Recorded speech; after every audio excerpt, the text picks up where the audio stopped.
Okay, second time's a charm. I was supposed to make some chicken before I went to bed. Today's the last day. Now I couldn't figure out why this chicken I get, Nature's Promise, damn, I threw it away already, was so tender and juicy. And I just realized today that it was in the kosher section of Giant. So it's called Nature's Promise. Let me see if I can pull up a picture.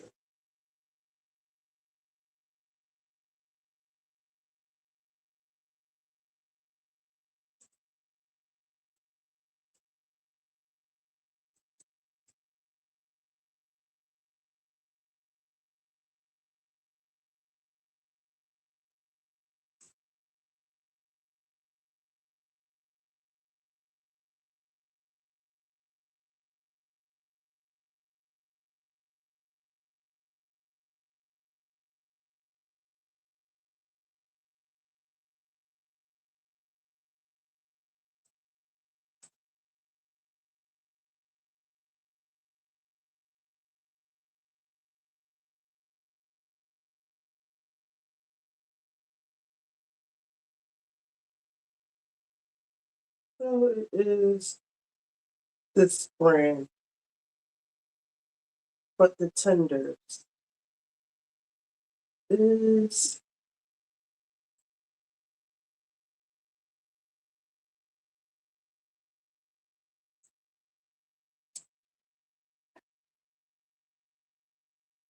not, it's generally marketed as natural organic or free range, but it's not certified culture. Well, some process does not meet specific slaughter standards, no purpose. So the is about natural diet, religious slaughter. Okay. All right, so no, it's not kosher, but it is um, natural, organic, free range.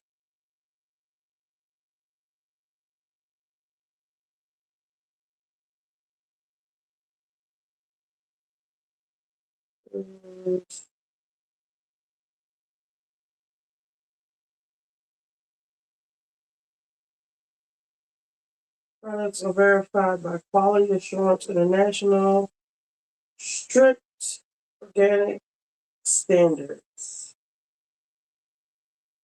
I don't know what organic really meant.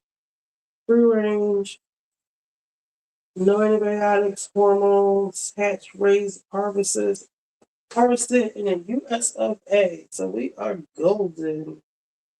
Okay, so normally when I cook my chicken, especially like for chicken marsala, I pan fry it with olive oil and butter.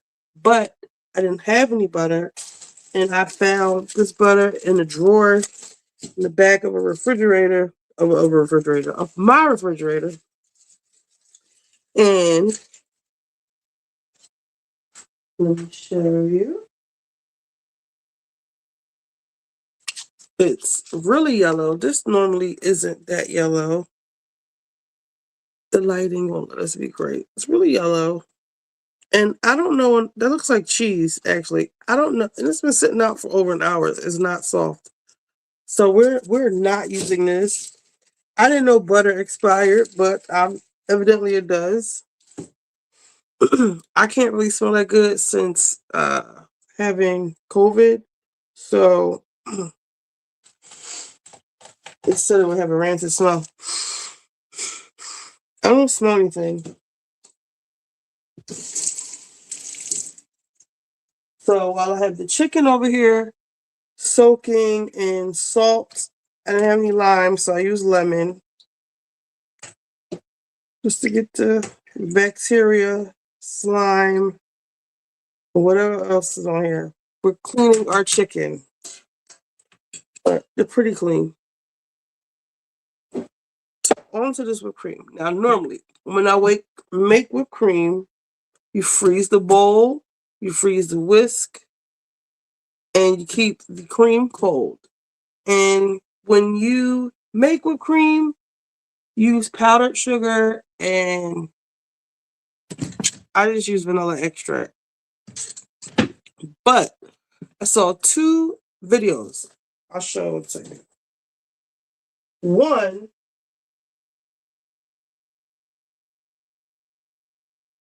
the lady put salt in with the mix. And she said it took her a half hour to make hers. Then the next lady said 5 minutes. Okay, this one. Oh, wait a minute.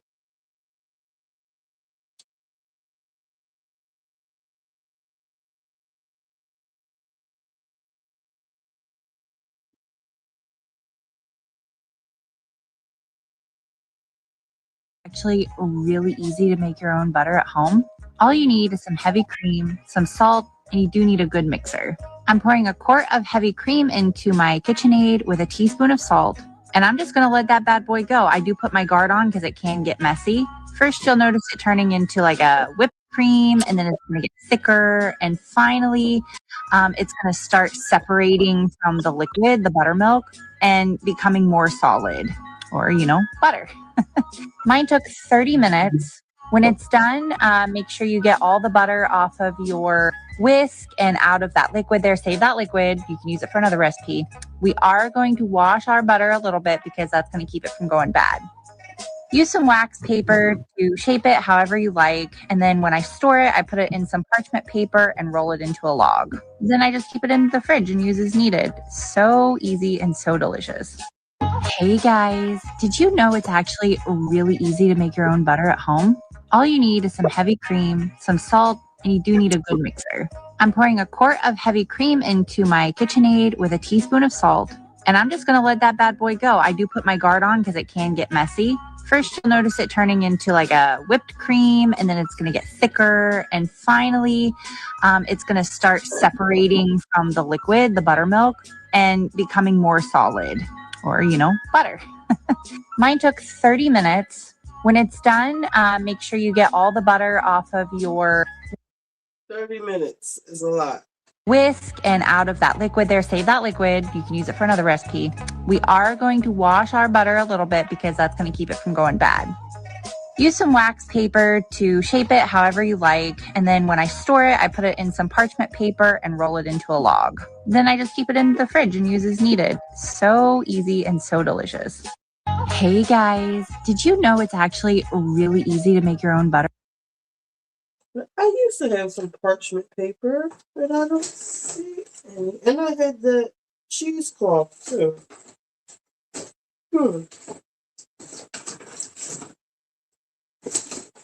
We will have to improvise. I wonder if I could order some.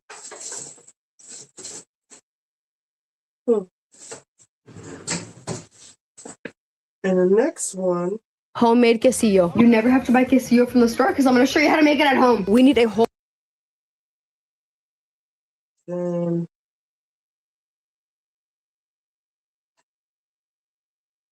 Let's make homemade butter with my Ninja. Start with 2 to 3 cups of heavy whipping cream.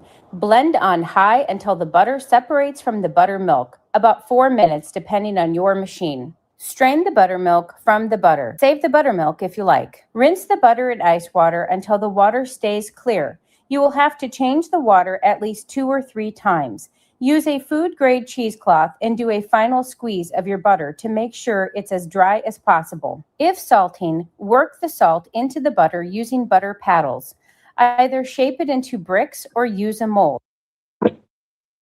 I got this mold from Amazon. Because I used molds with lids, I froze my butter to make it easier to pop them out of the mold. I then wrapped them in food-safe wax paper that is grease and water resistant. I bought mine on Amazon and cut them to size. I used a stick of store-bought butter as a folding guide. Like and follow for more recipes. Creamy homemade butter.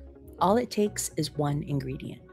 Many of you probably already knew this. But butter is basically heavy whipping cream that's just been whipped too far. Let me show you.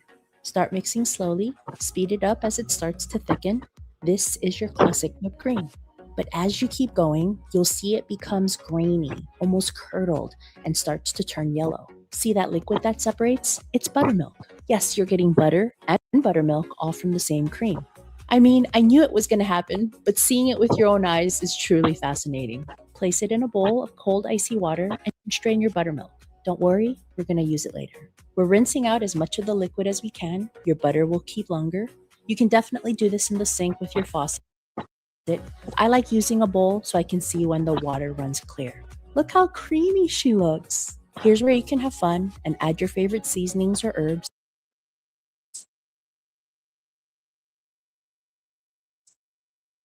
I like to sprinkle flaky sea salt and just keep them in cute jars for my morning toast.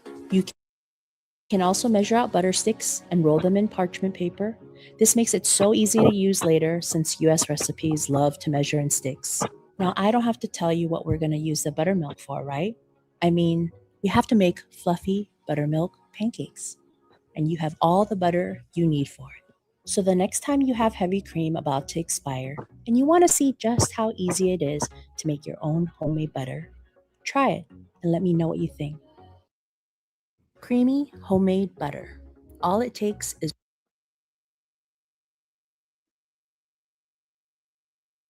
All right. I think I one got it. ingredient. Many of you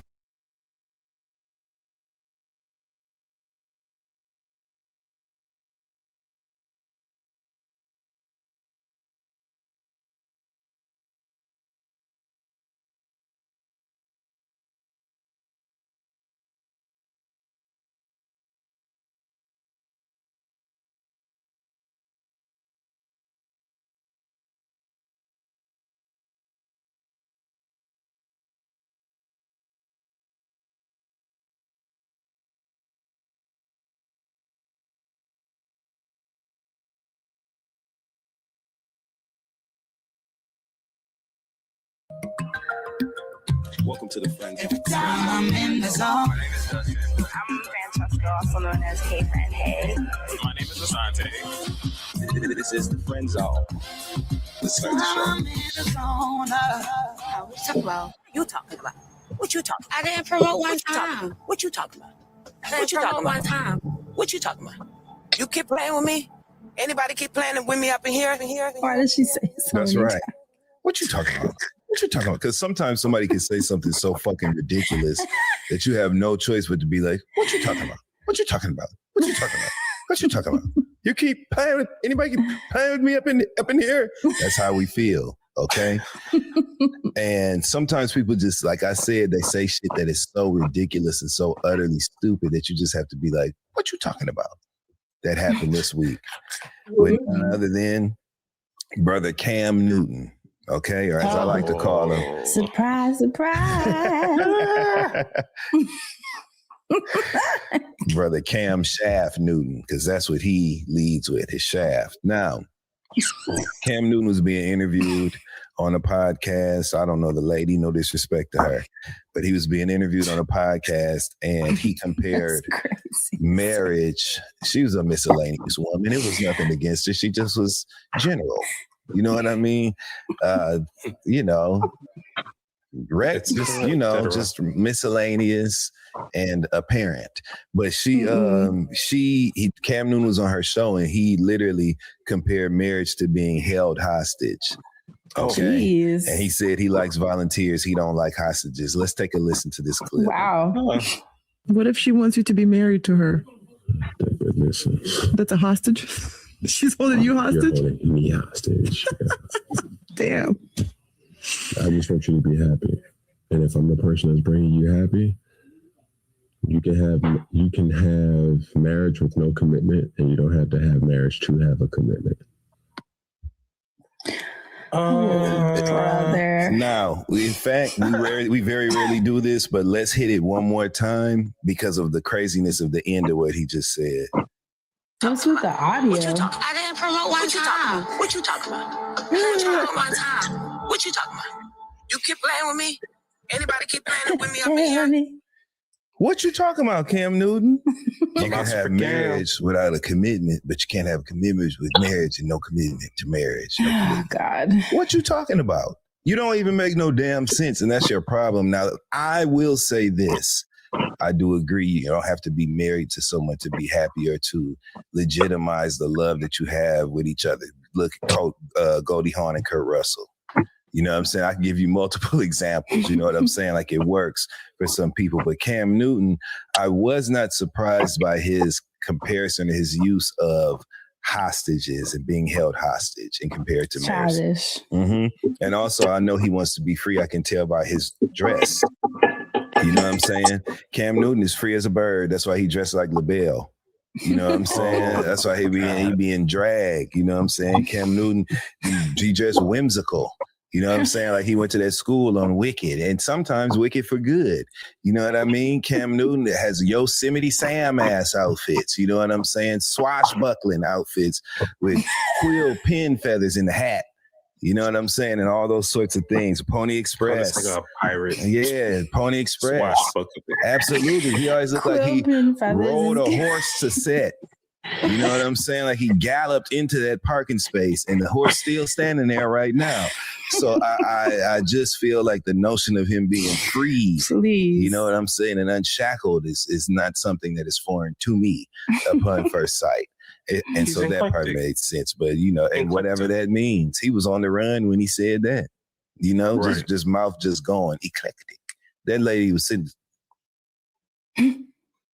No, you still said it better. Yeah, you made too much sense. So, Neclecta, what did he say? Nautica? What the fuck did he say? What did he call it? Nocturnal. I don't know. Neclecta. Something stupid like that. Okay, something scrambled up. He and just dumb. spelled something different from what he said, and it just fucked it all up. It was like, all right, well, math didn't math for me. All right, I have a love affair with consonants. I just like to put a bunch of consonants in a word sometimes to make it up. Cam, what you talking about? So that's what I have to say to him. Okay, what the hell are you talking about, Cam Newton? Shut up and throw a ball, catch a ball, run a ball. That's what you do. We don't need to hear you say nothing else about nothing else with all them goddamn clothes on, looking like the nigga that's standing on the balcony in Moulin Rouge every time we see you. Oh my God. With that being said, welcome to the Friend Zone, your weekly look at all things mental health, mental wellness, and mental hygiene. Because who in the hell wants to be swaddled and fucking, you know what I'm saying? It looked like somebody shot his clothes on him out of cannon. You know what I'm saying? Like they just put all the clothes in the cannon, boom, and all the clothes just shot on his ass at the same time. That's what it looks like. Layering. That's the layering-est motherfucker I ever seen in my life. Oh. One more piece. You know what I'm saying? God damn, Cam. But anyway, welcome, you guys. Hey, friend. Hey, Sante. How y'all doing? Doing good. Doing great. Hanging in there. Let's jump into this week's Black business.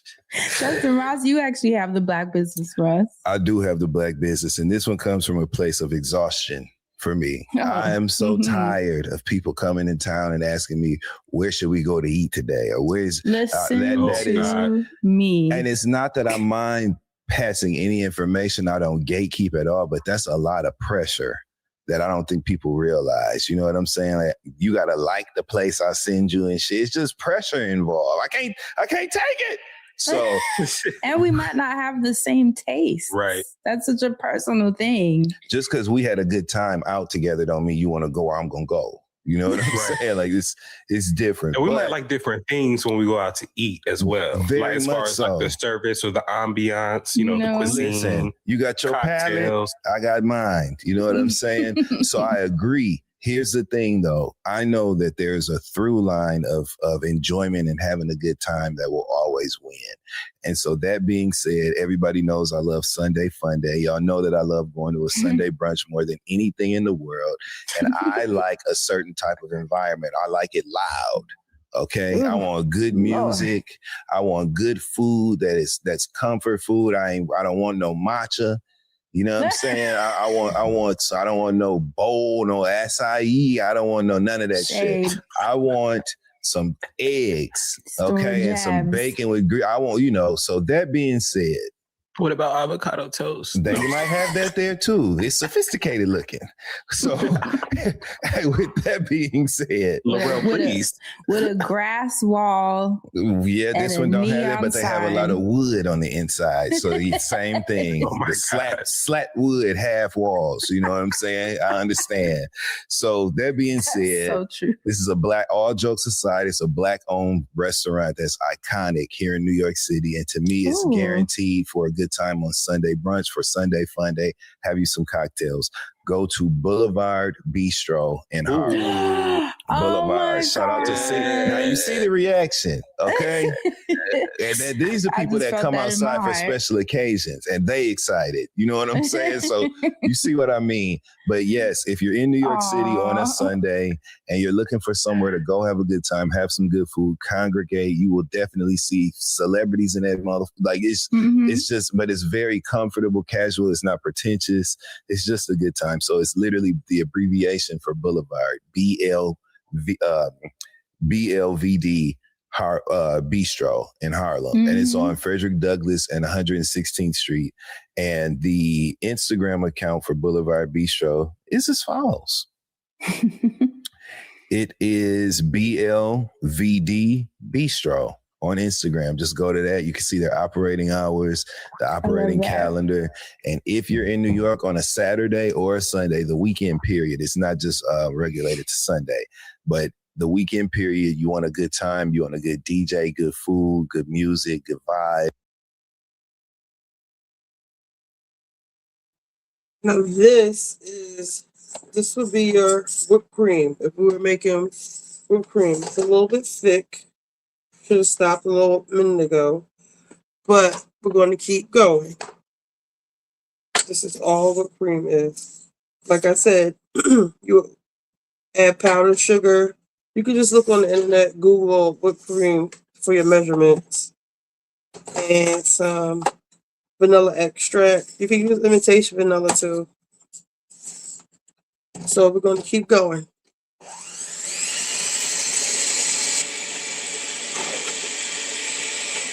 Now this is not the bowl that belongs on here, or the mixer actually. I don't know why I have it, but yeah.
They don't always have a DJ, but on Saturdays and Sundays during the day they do.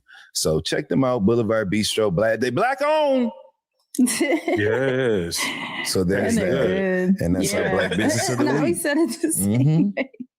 I love that. That's I love great. a Harlem shout out. That made me happy. Yeah. And don't ask me nothing. Don't ask me. Like the Emotions said. Or the Jones Girls. Who sang Don't Ask My Neighbor, friend? Is that the Emotions or the Jones Girls? Let me see. Huh, let me Google. You know, a lot of our listeners hit me up like, I'm headed to Portland this weekend. Can you send me all the Huh?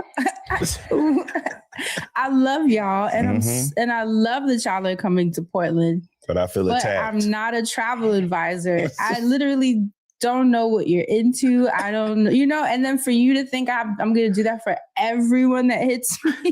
So I have to like send you a survey of your lifestyle. It's not realistic. Say it here, because this show reach a lot of people. That's why I was like, I'm just going to give it to the show. And that way, you know what I'm saying? You what can I write did is it down. I mentioned here, like I went to this restaurant. I always say the name. I always say new places I'm going to visit so that you can kind of jot Not down. ask you.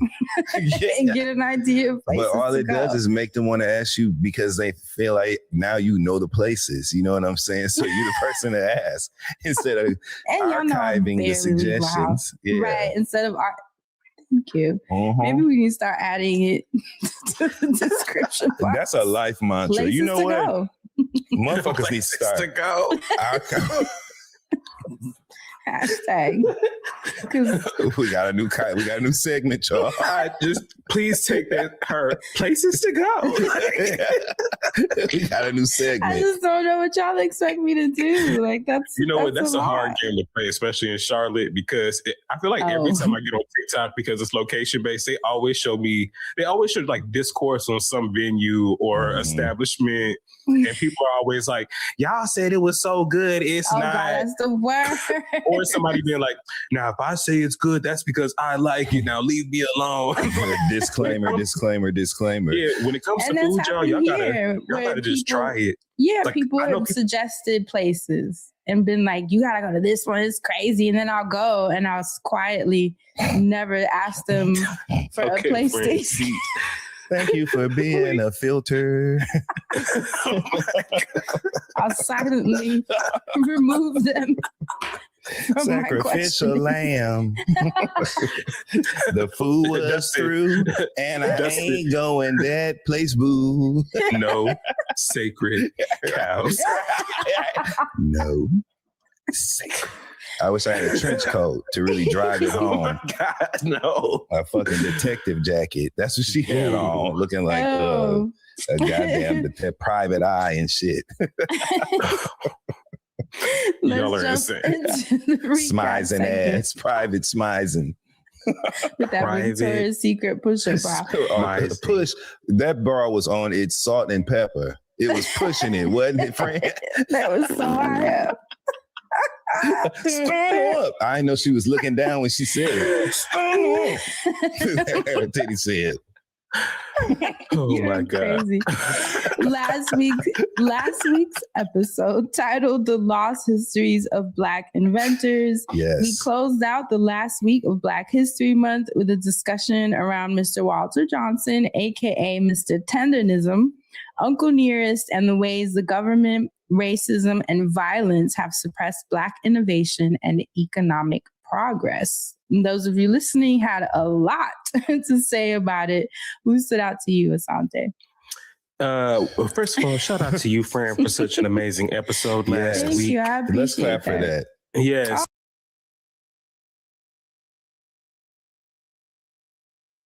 So I am going to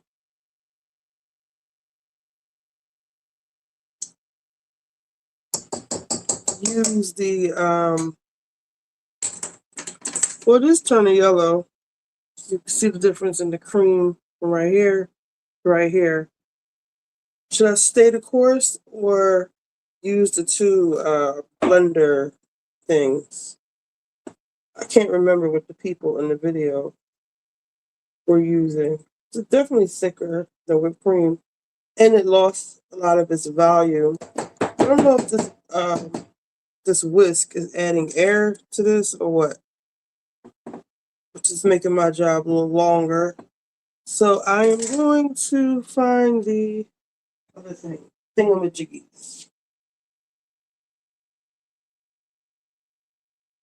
I appreciate that. Thank you. I did appreciate all the feedback too. Y'all were very, very kind. I'm glad you enjoyed it. You better. I think it was dope that we ended Black History and went into Women's Month with you, friend. So thank you for that. On. Celebrating our sister here. Shout out to everybody on Spotify. Lots of comments. First comment I want to share is from D7 Holland. D7 Holland writes, "Great producing, friend. It was such an insightful conversation. Thank you for spreading positive info about Black history." That is true. Thank you for that. Appreciate that. The other comment that I want to choose, the comment is from Fania, maybe Fana, Fania. Excuse me if I'm messing up your name. From Baddies? Fana Cherry? Please stop, Dustin. There is no cherry here. This comment reads, listening though, Fana, you still worth it. You know what I'm saying? Absolutely. Thank you, Fana. We appreciate you. We do appreciate you, which is why I'm sharing your comment. Okay. Thank you. The comment reads, "I used to work for a nonprofit that used art for social change to address food insecurity. A representative from Uncle Nearest..." What were those pictures of? Wow. I ain't even got a fill in the blank. Y'all can do it in your mind's eye. A representative from Uncle Nearest in Miami reached out to provide resources for the unveiling. This feels much better. I don't know how to describe it. It feels more solid, more sturdy.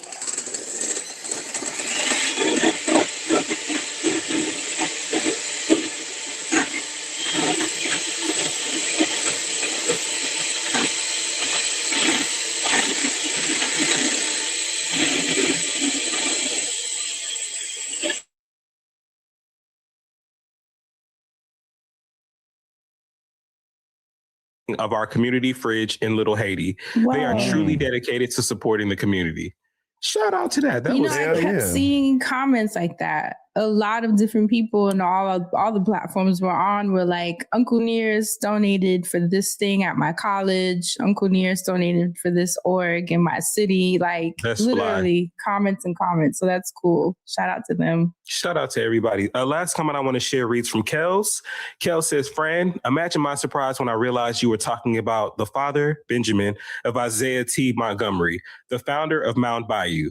My dad is from Mound Bayou, Mississippi, and we grew up taking road trips there during the summer. My dad talks about how it was in the 60s and 70s. They even had their own hospital at one point, and cops would often stop following people once they hit the borders of Mound Bayou. Black people knew they were safe there. Mound Bayou was also mentioned in Sinners." Look at all this. That's sick. I feel like our Black History Month this year was such a great, rich month from all three of our perspectives. Mm-hmm. And I just think that it was a great, great conversation. Every conversation was great, but Fran, you did your thing too. Like Dustin, you started off with your history moment. And I think that was super, super insightful. And it was so cool because so many people from different places, unfortunate, that the story was so widely, been there, shared, done that. Yeah. And I think that it was super dope. I come in and I tell people that they need to document these things and share them, and people and the Nana's recipes book, I think that was super dope. But Fran, you coming in and just like sweep it, just a great month of episodes. If y'all new to the show, make sure you listen to our Black History Month episodes last month. Okay. Fran, what did you find out there in those streets? So in the SoundCloud, ooh, okay. No, Fran, just jumped back off my desk. On the SoundCloud streets, I guess the train really do leave at 3. That joint literally flew off my desk. I got to make my train. You know what?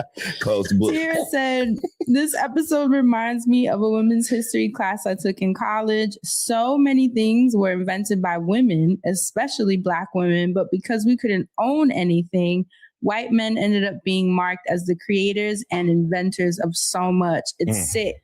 Also, Dustin, there was a little kid doing a presentation on that Zoom call where that lady was saying all that racist stuff, that evil witch.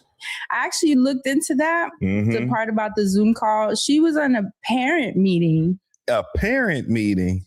Yes, she was there as a parent. That was her child's school, that they were having a meeting about the snow day and whether school's going to be canceled or not. She wasn't even there for work. Oh my God. That was based on her child's school. And those were 8th graders on the call with administrators. God. So she said that in front of children, middle schoolers. Bitch. She did it on purpose too. And when I watched the video, because, I was like, what is this after you brought it up? And I saw the little kids on the call. Like, you literally see them look confused because I don't even think they fully understood. Like, wait, what is happening right now? Backdoors. What the fuck is she talking about? That's what them little kids I hated the white man saying, we can hear what you're saying. Like, it's hearable or whatever he said. It's like, that's your response to what she's saying? The problem is that we can hear it, not that the host said it. Okay, that was weird. But anyways, I can't believe that was her class. Thank you for the added context, because that makes that frames it appropriately, and it's even worse.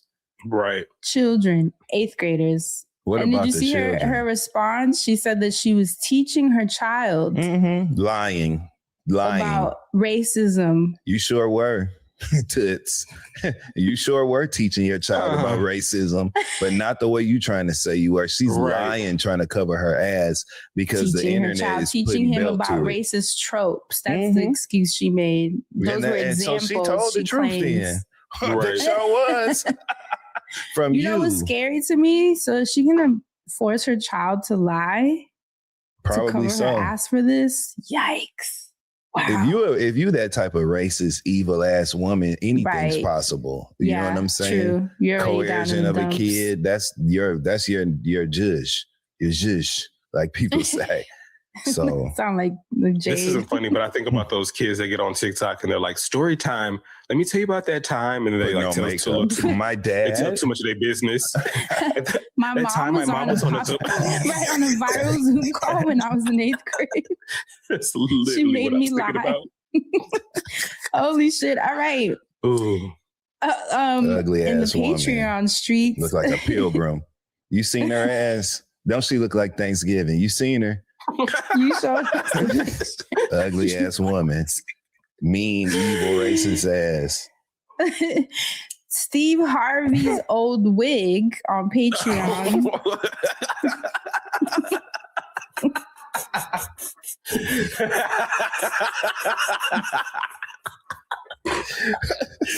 Wait, hold on. What a name. Please. Steve Harvey's old wig. Yes, on our Patreon said that tenderness business reminds me of the black lady who was giving Paula Deen her recipes. Paula told her that if she did, she would take her with her. She took the recipes and took nobody nowhere. Yeah. Was calling them the N-word all the time in the kitchens. The lady eventually got her own cookbook. Her name is Dora Charles. I bought one, but I still think she was a fool for that.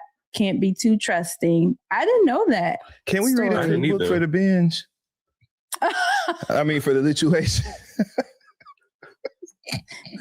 Because we need to support Dora Charles. She done been through a lot. Did y'all know this? No. I did not. Did you know the way that I would have thrown a hot pot of boiling water on Paula Deen's ass if she called me a nigger in the kitchen? Oh, hell. After stealing my recipes and becoming a multimillionaire? Scalded. Last one, Lexi Rich said, speaking of teachers getting paid more, if you teach math or any other subject, or if you're down to work with young people as an aide, my school district is always hiring. They start teachers, get this, at $100,000. Wonderful. And start instruction aides at $45 an hour. Wonderful. She says now we are in Silicon Valley. Okay. But which makes sense, right? You would have to be paid that much. Okay. But it is refreshing to get paid what we deserve. Yes. Ain't many black people, but I'll be your friend. Okay, maybe I'm recruiting friends and coworkers. As you should. Yes. It's the Mountain View Los Altos School District. You can go to edjoin.org. I'll make sure to post that below. And she said, also, Dustin, you got my vote. You're playing, but you could low-key run. I love you. Thank you. See, good people. Good people. Right. Thank you. And that's the wig person, right? No, the wig Okay. person told us about Paula Deen. Okay, yes. Well, thank you as well. Thank you. But I'll put that information below because that's amazing. I've never heard of teachers being paid that. So if you're looking for work and you're a teacher, it's just an option. That's it for me. What about you, Justin Ross? What'd you find in the Twitter streets? Breaking news. I decided I'm going to start doing it live because it adds texture. Shout out to friend of mine, friend of the show, Dr. David Johns, host of the Teach the Babies podcast, and also just an all-around incredible scholar, Black voice, always talking the right shit in the right places, and also a really, really cool person. So I love you, David Johns. That's my bro. He texted me after listening to the show last week, and he said, I'm going to read you guys the text too. David said, good brother, you better sell the fuck out. Keep talking your shit and doing your thing. Thank you, David. He said also, beautifully, friend, this is for you. Beautifully brilliant Black History Month closing episode. I wanted to ensure that y'all saw that they're trying to take Fawn's company. And he sent me a link to an article on the Griot that is titled Uncle Nearest, Fawn Weaver, facing bombshell $20 million accusation from receivership weeks before judge's ruling. And this article came out on February 28th of this year, and it talks about how last summer a Kentucky court placed the beloved whiskey and bourbon brand in a receivership and continues to argue that the company does not need to return to the complete control of Fawn and Keith Weaver. So it sounds like they're trying to take their company, y'all. And I don't know how that can happen. I just saw that too. Yeah, I don't know how that can happen, but it did. And so however we can support whatever kind of awareness we can bring to it, hell, I just figured I would talk about it here, hell. Absolutely. Shit, perfect. You know what I mean? So that's it for me this week. You know what I'm saying? We can just keep it short and simple. I also wanted to add one more young thing. Y'all in these things. You this week, friend. What was you listening to when you prepared for the show? On Patreon. It said, oh my God. Said Mound Bayou is one of the most important towns in the civil rights movement, specifically for protecting Mamie Till Mobley during the trial of her son's murder, Emmett Till. I also did not know that. So they protected her during that trial. She was able to hide out there. Wow. Y'all, all this information. I'm thankful that all this came up on last week's episode. I used to wonder when I was younger and I would see like documentaries and shit like that about history, why everybody always look mad. And I totally get it now. When you be thinking about like history and the shit that happened, the things that my mama made us watch Eyes on the Prize and shit. And I just remember watching Eyes in on sixth the grade. Yes. I was horrified. I was a sixth grader. Like, wait. Like, this is the world. So I remember thinking though, like, these people are so smart. Like, why are they so mad? I just remember thinking that now that I understand what the fuck they was talking about, and we read shit like this, the things that they're trying to do to Fawn Weaver and the things that we've talked about, I get it now. And I too be sitting around looking like this all the time. In all the pictures, nobody smiled. It's so true. Did y'all see Uncle Tendernism though in that video that's going viral of him at the Isley's house? No. You see Ron Isley in silk pajamas with a woman next to him, Mr. Tendernism and his music playing. Beautiful house. They're in a nice dining room, and Mr. Tendernism is cutting up the meat. And he has his like chef outfit on. Good. Y'all let Salt Bae been doing like this. I know Salt Bae got carpal tunnel. Salt Bae been doing like this for 20 motherfucking years. Are y'all gonna let Mr. Tenderism through? Good for him. Shout out to the Isley brothers for doing that. I know that's such right. A visual. I was like, Lord. Black history. What? But do you guys have any announcements before we jump into this week's episode? I do. Dustin. Yes. So shout out to everybody. You're gonna have fun when you come to my show on March 17th, because it's sold out, but God is good. And so are the people at City Winery, because they offer me a second show. So we now have tickets on sale for a second show at 9:30 p.m. Thank you very much. Hands and cheeks. Thank you. So it's 9:30 p.m. show is on sale now. Go to Dustin Ross Live for tickets, and you can get them. I'll see y'all in a couple weeks. That's a couple weeks, March 17th. So I'll see y'all there. Thank you. I know City Winery loves to see you coming, Dustin Thank you. Ross. That's why they be so nice. And thank you, Mr. Ross. I'll be like, damn, okay. It's a friendly time. Let's jump into this week's episode. This week's podcast is brought to you by Squarespace. Squarespace is the ultimate website platform that catapults you from invisible to iconic.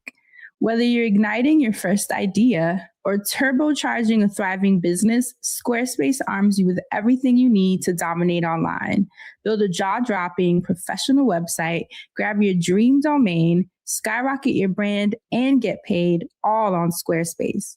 With Squarespace's collection of cutting-edge design tools, anyone can build a beautiful, professional online presence that perfectly fits their brand or business.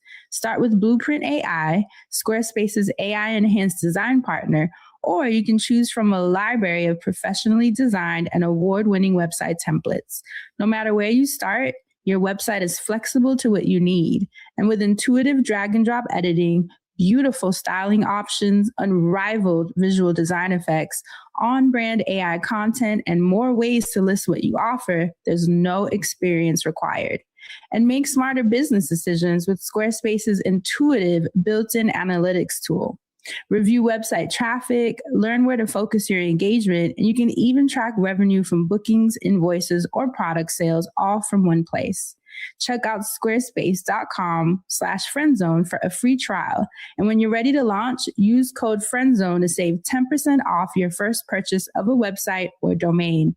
That's squarespace.com/friendzone for a free trial and code FRIENDZONE to save 10% off your first purchase of a website or a domain. Spring testing is around the corner.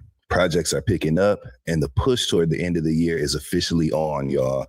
IXL helps kids stay confident and prepared during this important stretch.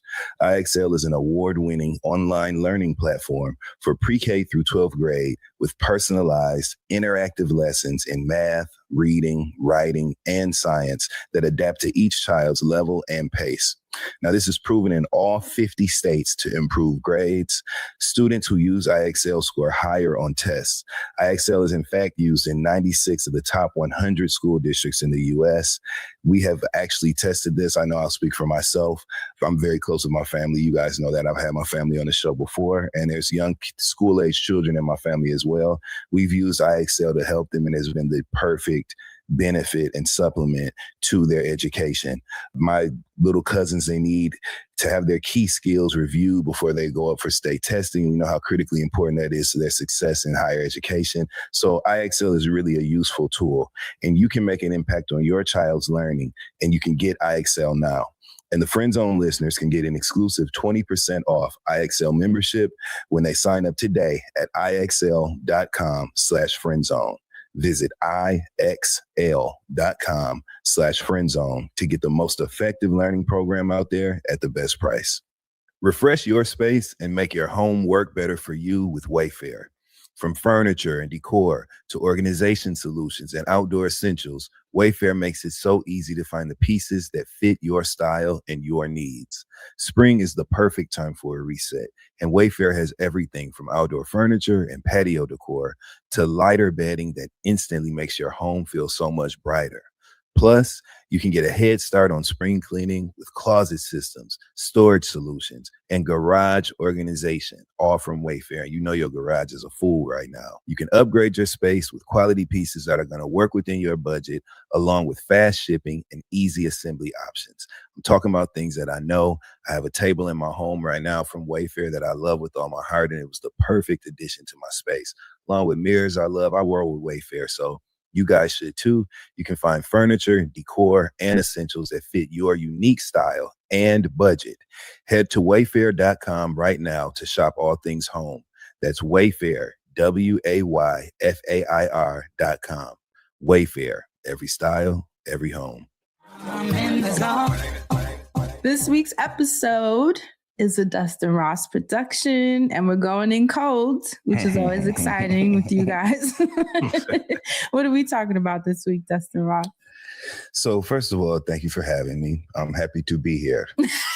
Second of all, so everybody knows that one of the most popular shows on television right now is The Traitors, hosted by Alan Cumming, featuring, a cast of different people from different shows, gamers, they say. So people that come from Big Brother and Survivor, The Bachelor, Love Island now. Oh, nice. Housewives from Bravo are there, as well as other people, stand-up comedians, musicians, just a different grouping, a random grouping of people.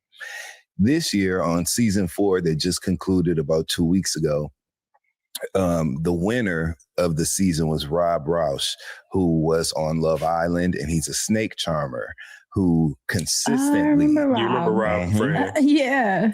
He consistently wears overalls. I believe he's from Alabama. He's still got them on. Always wears some damn friend. Fucking Big Smith, Levi's overalls and shit, Lee Jeans overalls and shit. And he has snake tattoos on his arms. He's a handsome man. I was going to say, he's not a bad looking white boy either. A lot of people think he's very, very handsome, and he absolutely used his charm and the magnetic nature of his personality. He used it to his advantage. He was chosen. If you know how The Traitors works, for those who don't know, it's a murder mystery television show, and it's a game where a secret group of people have been chosen to be deemed the traitors, and they eliminate or murder or eliminate people nightly. And then there's a group banishment where they vote someone out, but nobody knows who the traitors are. And so the way that you win the game is either, if you're a traitor, you make it all the way to the end as people are being eliminated one by one. You survive everyone, out-survive and outlive everyone, and you win all the money. Or if you're faithful and you vote all the traitors out through the banishment process, then at the end, whatever faithfuls are left win the money. But nobody knows who's who. And the goal of the show is to keep your identity as a traitor a secret and have everyone believe that you're one of the faithfuls like them. Rob was in that position this season. One of the people that he made an alliance with to go to the end with was a woman named Maura, who is the host of a Love Island after show, I believe. Yeah. I love Maura. Yep. She's I'm trying so hard to just let you get through it, Dustin. Because Fred, you have to have seen Rob and Maura on Traitors. This shit was crazy, the devotion that she had to this man. And not just her, the whole entire cast, they never suspected him of being a traitor. They never looked at him, and he was in plain sight the entire time, making moves, adding people.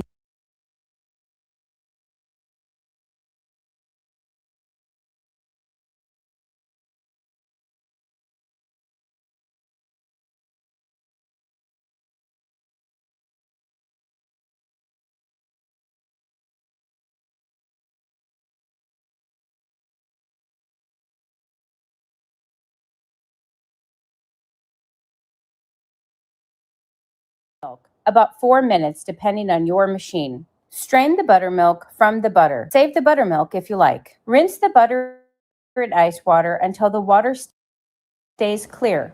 You will have to change the water at least 2 or 3 times. Use a food-grade cheesecloth and do a final squeeze of your butter to make sure it's as dry as possible. If salting, work the salt into the butter using butter paddles.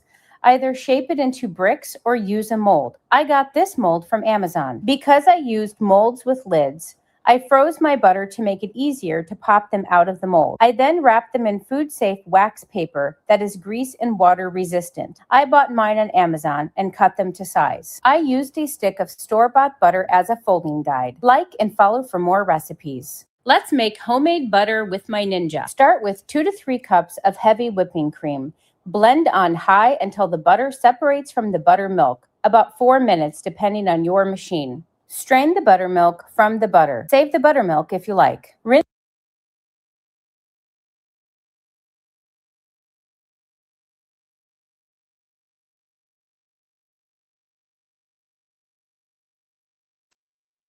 So I'm supposed to take this out. Guys, this is really, you can't see.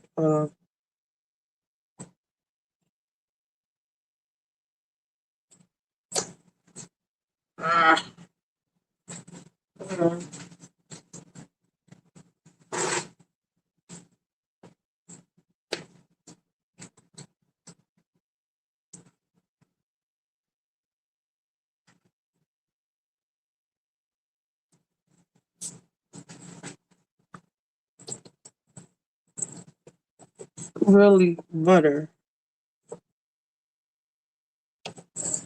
The pieces out.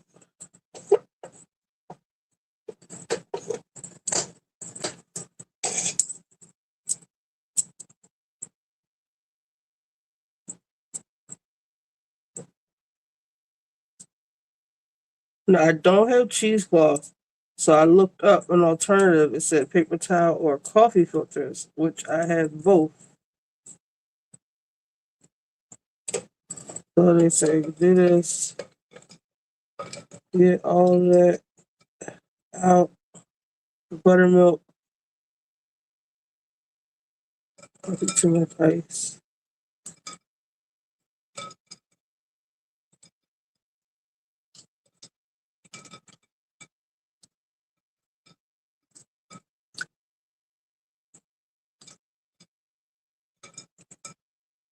And it said change your water a couple of times.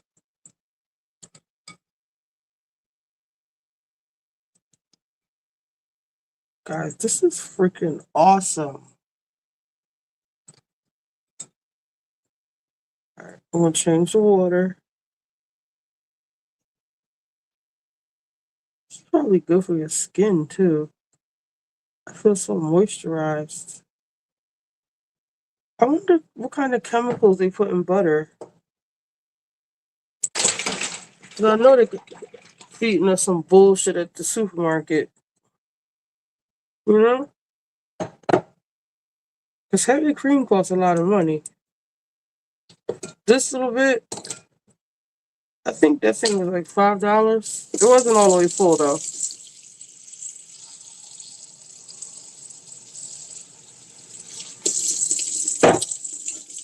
Let's see if it's still cloudy.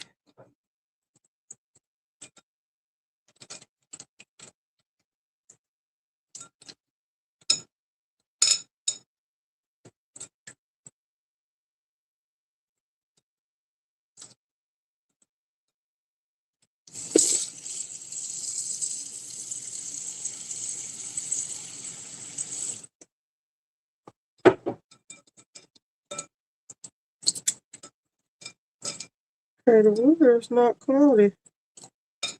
Maybe because there's not so much. Yes, it worked. Hey, lovely lioness. Right? I was just thinking, like, I know they got to be cutting costs somewhere because heavy cream is expensive. We got to look it up. This is so easy. It's probably so much better. Oh, I can't wait to cook my chicken and tell you the difference. Now, I don't have. I'm going to do one more. I'm going to rinse it one more time.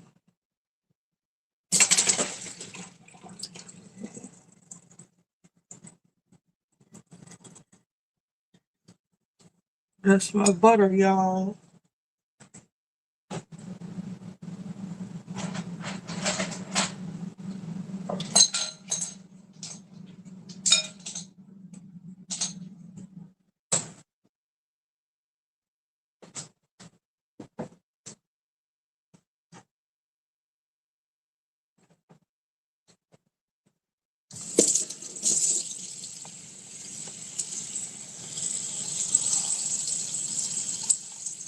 Yeah, preservatives.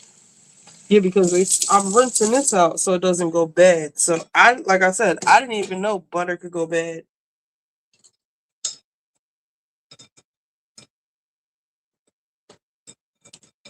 The water is not cloudy anymore.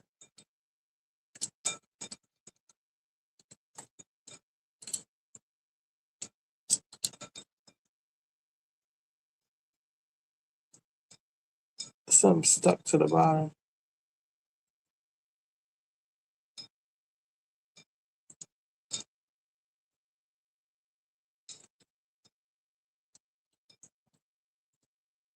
So I make butter now. I wonder if I can make some hair butter. I wonder if it's good for your hair. Like as a treatment, this would be expensive though.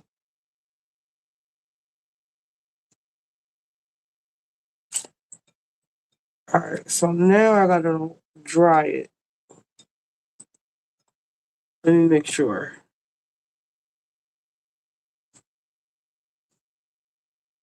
And it's nice and moisturized. I'm gonna wipe this butter. I need to put it on my elbows.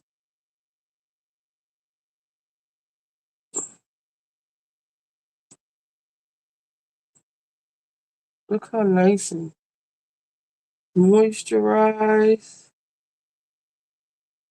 I wish I could pull this off. I should put some on my elbow.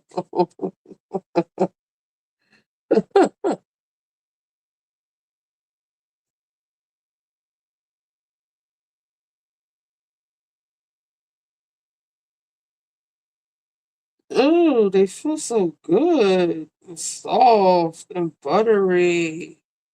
Yes. Who knew? All right.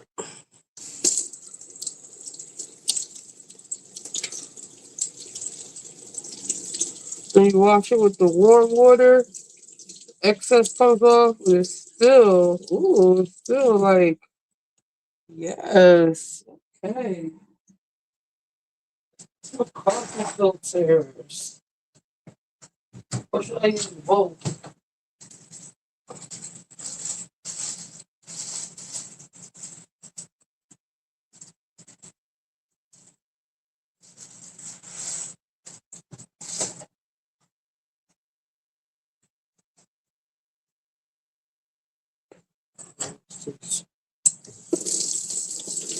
And I got me some buttermilk. I don't know what I'm gonna do with it.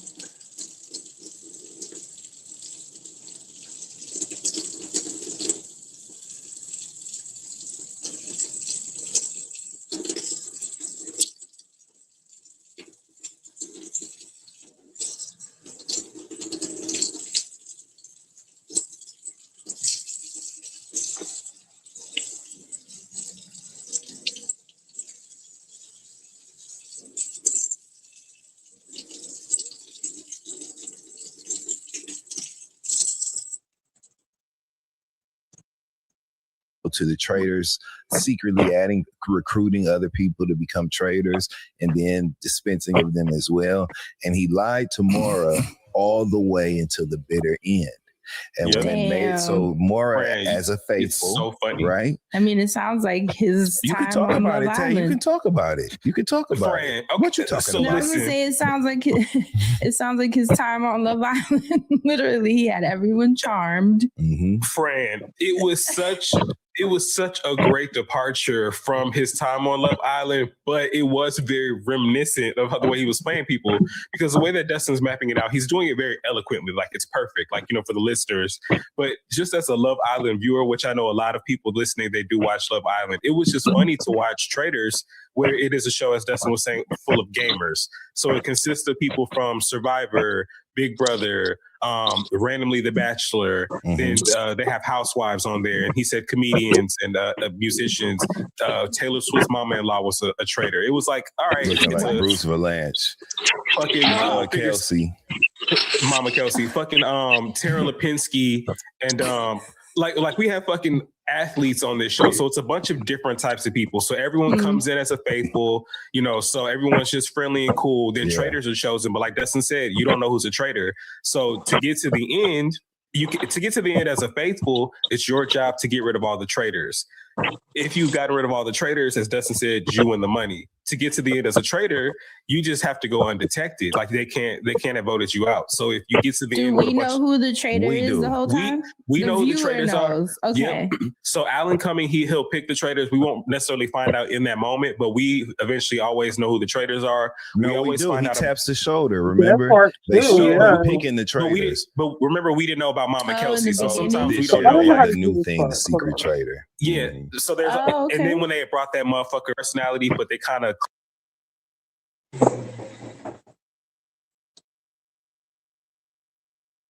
I put salt.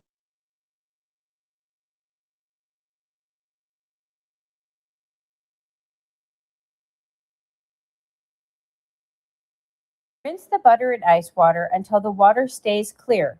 You will have to change the water at least 2 or 3 times. Use a food-grade cheesecloth and do a final squeeze of your butter to make sure it's as dry as possible. If salting, work the salt into the butter using butter paddles. Either shape it into bricks or use a mold. I got this mold from Amazon. Because I used molds with lids, I froze my butter to make it easier to pop. Simple white rice, I'm gonna show you a way that is foolproof, okay? And no, before anybody says, oh, just do water to rice ratio, that never worked for me. I'm gonna show y'all my measuring trick once it gets to the pot. So pour some rice and be mindful because rice doubles in size. I don't care what brand it is, as long as it's long or extra long grain. I am going to wash this. Yes, I know, big controversial thing. I'm going to wash it, not once, not twice, but until the water is completely clear. Somebody told me if you have to wash your food, you shouldn't be eating it. So you don't wash your produce?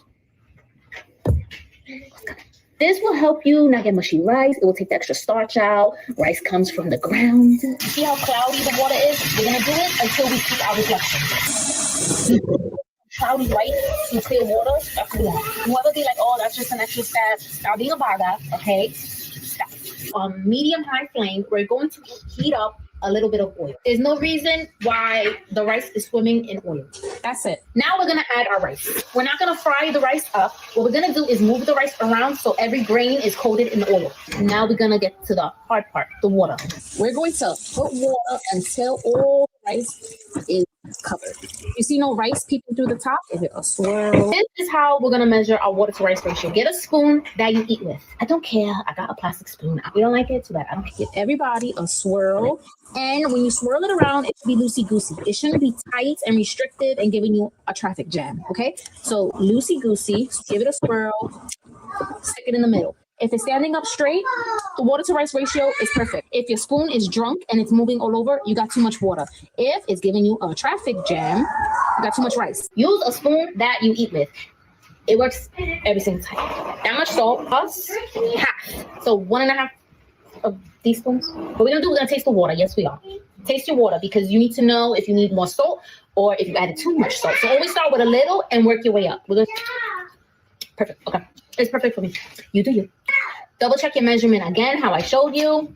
Perfect. Okay. Because if you mess this measurement up and you continue going forward, I promise you can come back from it. We're gonna leave this on medium heat and we're gonna let the water evaporate. Now that our rice looks like this, we're going to lower the flame to low and we're going to move all the rice to the middle to make a little mountain in the middle. This is going to give you fluffy rice, just like that.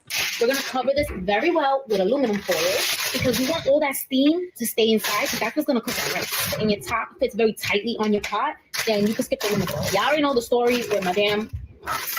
You don't know the story, but somebody let them know in the comments what happened to my calderos, please. Cook this on low for 25 minutes, not medium low. On low. Don't be nosy. We're not going to be a chismosa. Go look at what's going on in there. Leave it alone. Yes. Simple white rice. I'm going to show you a way that is foolproof. Okay. And no, before anybody says, oh, just do water. For someone who's a regular cocaine user, how Wait, what? For someone who's a regular cocaine user, how many days of cocaine is that? A regular cocaine user? Well, think about like it depends on what your habit is. You know, we seen Lamar Odom say that he sniffed up 1 kilo in 3 days in a whorehouse now. I don't know how he's alive. You know what I'm saying? Now think about this, right? You might think most time they do dimes or 20s. So if you diming that up, that should last a long time. If you it depends on how many lines a day you do. I can't say I don't do coke, but your habit could be crazy, or you can just have a bump or two habit. I don't know. It varies. That's a great question because it varies. It depends on what your habit is. I would say if you're like a casual, functional coke user, That should last you months. She'll last you. So that would, if he's just a casual coke user, then this is like a Costco run for Dwight Howard. There you that go. was not. Yeah. It got to be Costco. But see, that's where you nervous about it for him, man, right? Because he can afford it. You know, it's not hurting his pockets. You know what I'm saying? You know, imagine somebody else go to work every day that sniffs cocaine. They looking at that like, boy, you know how long that would last me, nigga. No, not last me at least 2 years, nigga. Somebody else might be like, yo, man, I'll sniff that up in a week. I don't know, Tris, how old you are, and I'm not here to ask you how old you are, but are you familiar with Dwight Gooden and Dal Strawberry? They used to play for the Mets in the 80s, baseball players. You know, the Mets have won World Series and all that, and these two are the biggest cocaine sniffers ever. At the time they was winning the World Series, big time cocaine sniffers. And I was saying to myself because I was probably 10 years old, 11 years old. I remember when I was like 14, 15, when I first got in the streets, and I'm like, I wish them two niggas was my customers, because that's all you need. Just all you need is two niggas like that. Millionaires, they probably mine a kilo every other week. They probably sniffing this. Yo, that's whoever was they dealers probably still retired off them niggas right now today. That's what I'm saying. Depends on who you are, how much you can afford. This was educational. Good questions, yo. For someone who's a regular cocaine user, how many days of cocaine is that? If you're anything like me, this happens to you all the time. I come home from grocery shopping, I go to put away the produce, and there they are. Creamy homemade butter. All it takes is one ingredient.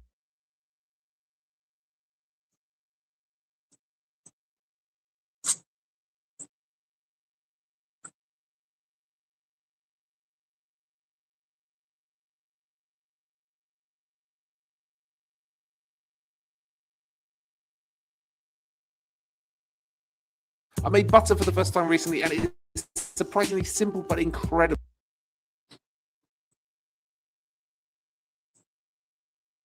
To eat. First, double cream into the bowl of a standing mixer. Set it up with a whisk attachment.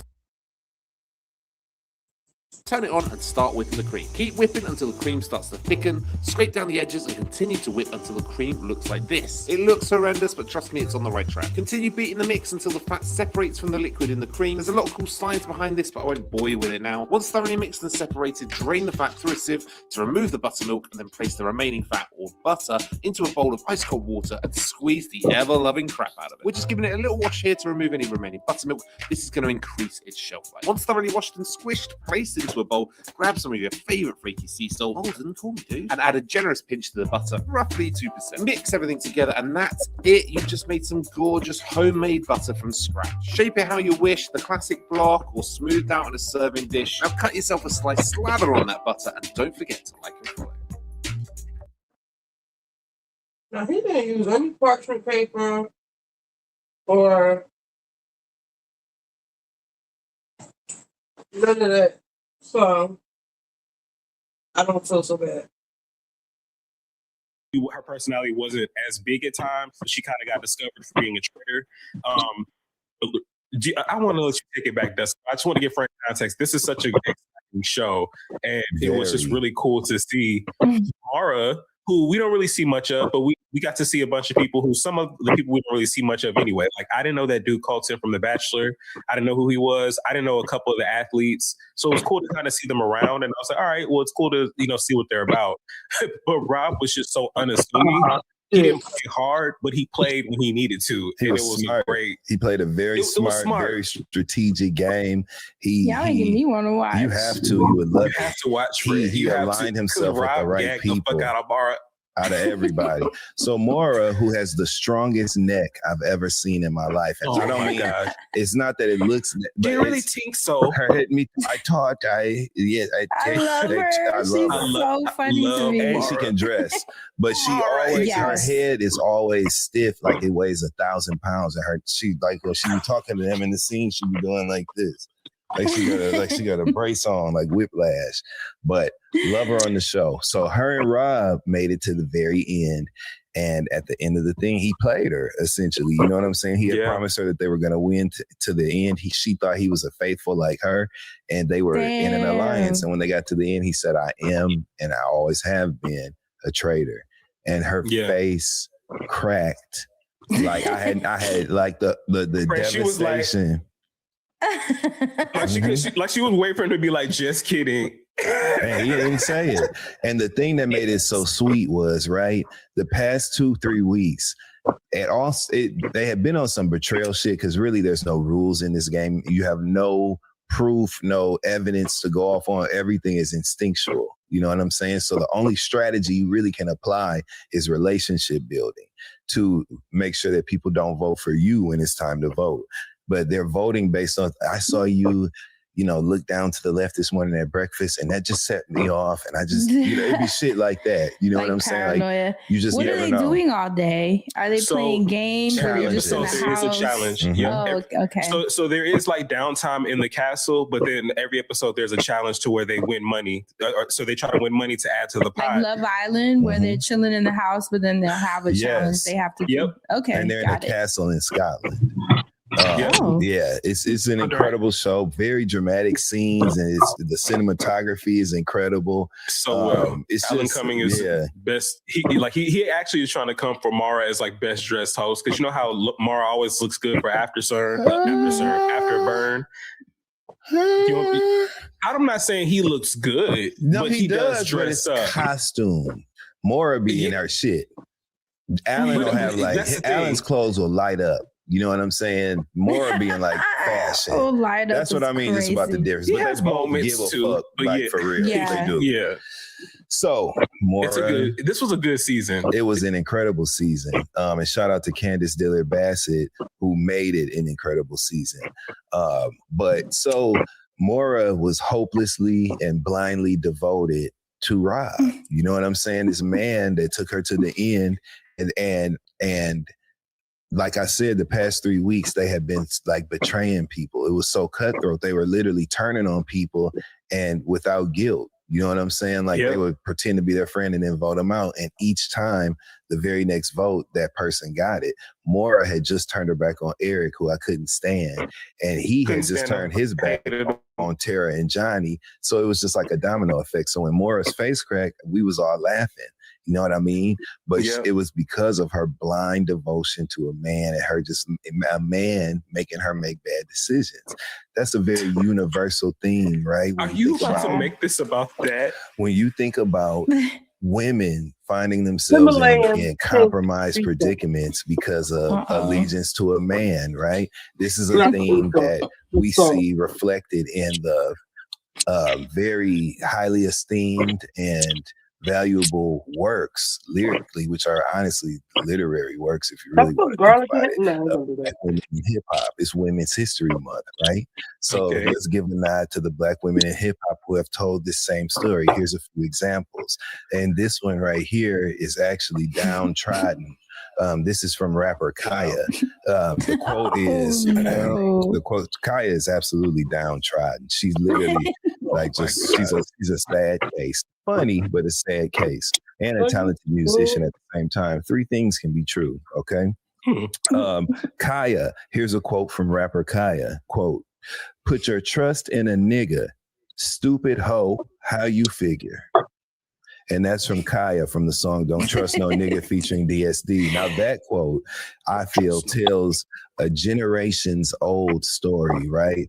Of betrayal at the hands of a man. And it warns women not to be governed by emotion, but skill and strategy instead, right? I think that's the gem there. We have another one from Little Kim, right? Brooklyn's own.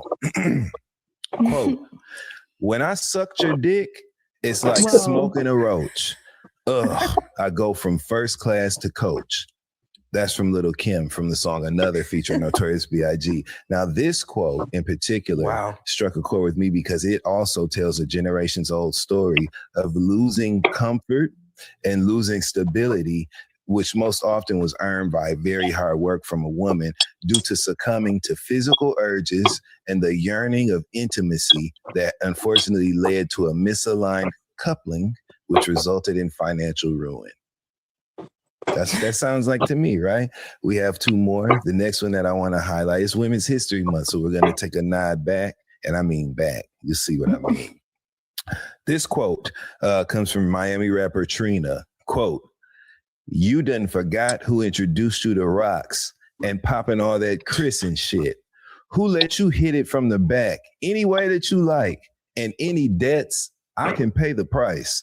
I thought I was a chick you would make your wife, and now a bitch can't even stay the night." That's Trina from Here We Go, featuring Kelly Rowland. This quote tells a universal story as well of a woman who was selflessly devoting herself to the strengthening of a man through creating unforgettable first-time experiences for him, right? That tend to be habit forming, only to then be ousted and thus emotionally devastated after being refused lodging. Our final quote comes from Detroit rapper Cash Doll. Quote, "Fucked with a lame nigga once, learned my lesson. Lost a couple bags on the way, I ain't stressing. Shooter got a gun with a beam, he ain't guessing." That comes from Cash Doll Pressin featuring T Grizzly, which again, tale as old as time. It illustrates the power of resilience, especially after a failed relationship, while also highlighting the value of feeling secure and protected after a breakup by friends with firearms. I think that these all have a recurring theme here, right? As well as what happened with Maura on Love Island. But the theme here is the shift that can take place when women trust men. Sometimes that shift from innocence to knowledge, right? That's the theme here. And also the loss of a essential paradise, right? A utopia of sorts. And this is actually nothing new, okay? This is a story that goes back to the beginning of time as we know it. We were given one of the most vivid examples of this in a book that I think we all read, The Bible. Okay? I knew it. Oh my God. That's the book for me. Okay. So the theme of today's discussion is the braid we of were wisdom. getting there. I was like, when's the turn? We're here. Today we're going to talk about and highlight, the braid of wisdom, right? That exists between the traders. The braid of wisdom. Yeah, we're Can gonna we talk please, about. we're naming this episode though. Let me text it to you. We're gonna talk about. We're gonna talk The about braid That's it. Of wisdom of wisdom that exists between when you marry, right? Between female hip hop, the traders, and the Bible. Oh my God. The braid of wisdom. And this is in honor of Women's History Month. That's so This is crazy. in honor of Women's History Month. One time for a the through women. line. You hear Right. me? Women's. I'm delivered. Women's. Women's History Month. No, you did it. So we've already highlighted an example of a story going awry with Maura and Rob on the Traders. We've also highlighted the archived literary works of several musicians, women in hip hop, Trina, Cash Doll, Lil' Kim. Who was the first one? Oh, Kaya. See, I have forgot about her scuzz bucket ass already. Now let's talk about the Bible. You know what I'm saying? And I feel like the biggest example of this, or the most present example of this in my mind as a Bible scholar, I am that. Adam and Eve. Adam and Eve. You put your trust in a nigga. Stupid hoe, how you figure? It's the same. It's exactly what happened with Maura. Same thing, right? Rob was a serpent. He had snakes on his arm when she was talking to him. A serpent. And a serpent is present in the story of Adam and Eve. Now, I always felt like because the Adam and Eve story is it can be broken down so simply, and it's so often told to children, it's kind of overlooked. to me, right? And it's the basics is where you start. You know, Adam and Eve fucked up, so because they fucked up, all our lives are fucked up. It's inherent sin from them motherfuckers.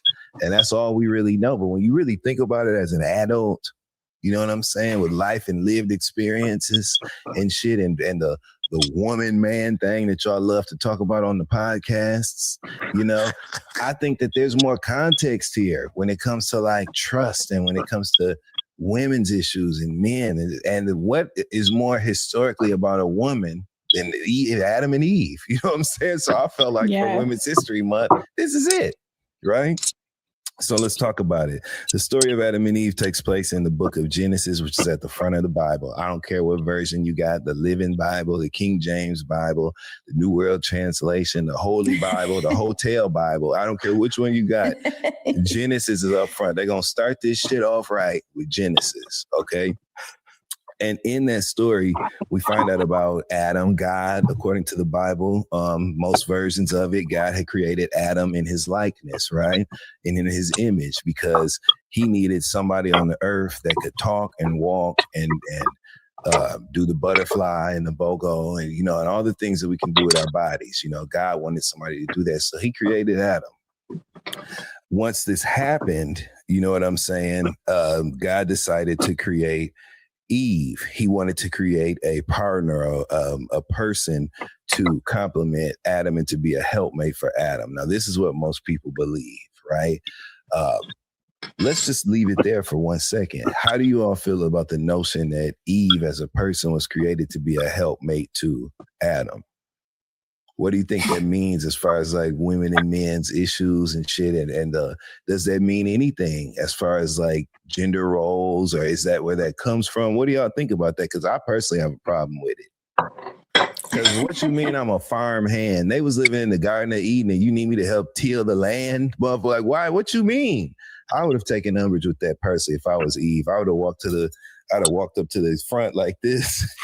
Excuse me. What the hell am I supposed to do? That's what I would have asked. But what do y'all think about that?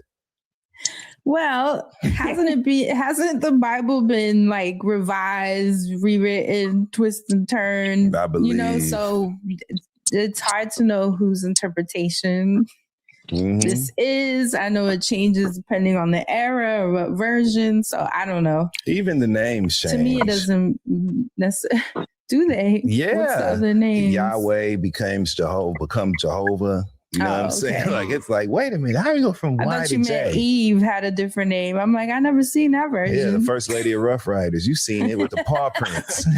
You seen it. Now, that's a version. Okay. And she reinvented again. Queen of the Pivot. Eve is now in the countryside in England, okay? With the elite. Estate. Doing her thing. Okay. Gumballs, 3,000. You know what I'm saying? She over there with that race. And her man and her baby. She got a son look just like her, too. Have you seen her son? He cute as hell. He looked just like his mama. He looked just like Eve. I said, look at him. Steve. I would say we'd have named him Steve because he looked like Eve. You know what? I think that statement, that back to your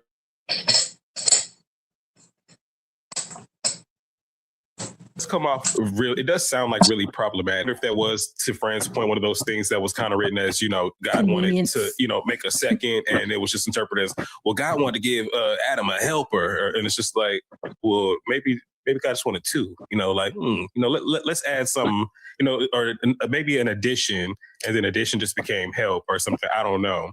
Everybody knows weird. It's like, you don't get the first batch, you get some out the second one, right? So if the woman was a second batch of humans, to me, that means that she's the improver, that you worked all the bugs out. You know what I'm saying? That beta testing. Yeah. Right. So I don't ever understood the subservient, you know what I'm saying, assumption that comes along with this story. Like, why? Right. What do you mean she's created in submission? Like, if anything, she's and the way it's weaponized. Yeah, right? Yep. Yeah. That's why when people talk about doing marriage counseling at the church before getting married, I would have that conversation. I was like, I got that at a vintage store. I love, and I told you the housekeeper broke. I had a sugar dish I gotta find another one. 'Cause it always reminded me of my grandma's and their china and their crystal.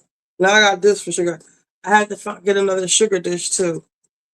Go to any vintage store, Goodwill, secondhand store, and look in the dishes part. You will come across real crystal, some really nice pieces, and they're dirt cheap. Okay, I don't think I paid. Oh, let me show you this other one I got. There's a backup.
Yo, this broad broke my other dish. It had like I couldn't use it because the top had like a knob on the top. It was so pretty. It was big and had a thing on the top. And she broke this one too.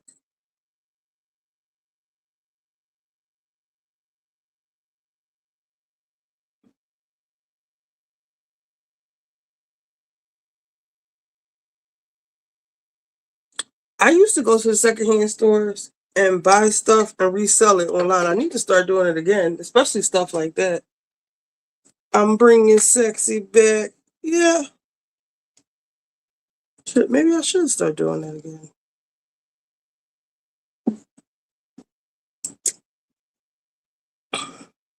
Was it a secondhand store or just a regular store? I want to know how much butter dishes cost. A crystal butter dish, brand new one. Let me see.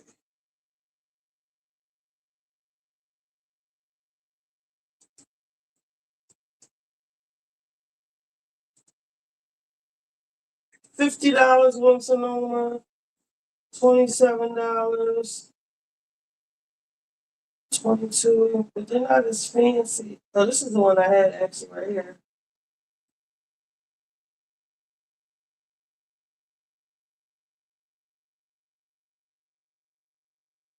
It's something like this.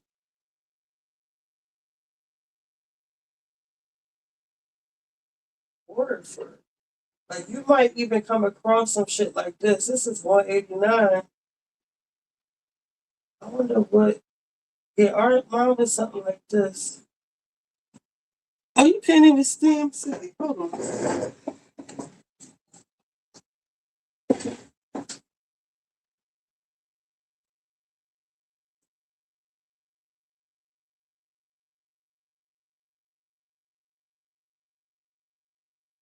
This is $189. I wonder what Waterford actually looks like. I mean, like, what is their insignia?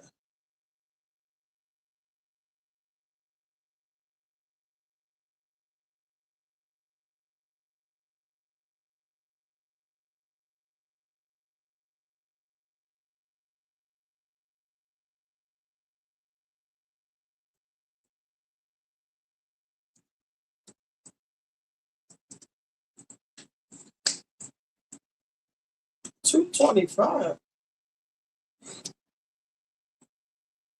I see what Miss Waterford is talking about.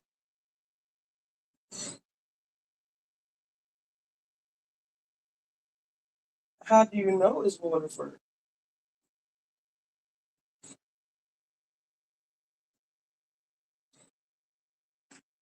Is there a W somewhere? 'Cause I will be on the lookout.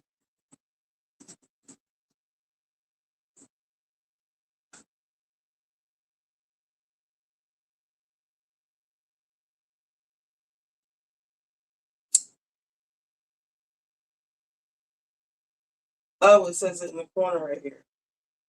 See?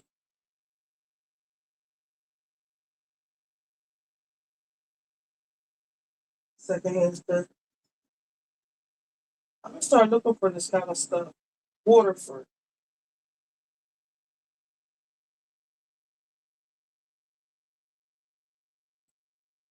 I can't believe I made butter.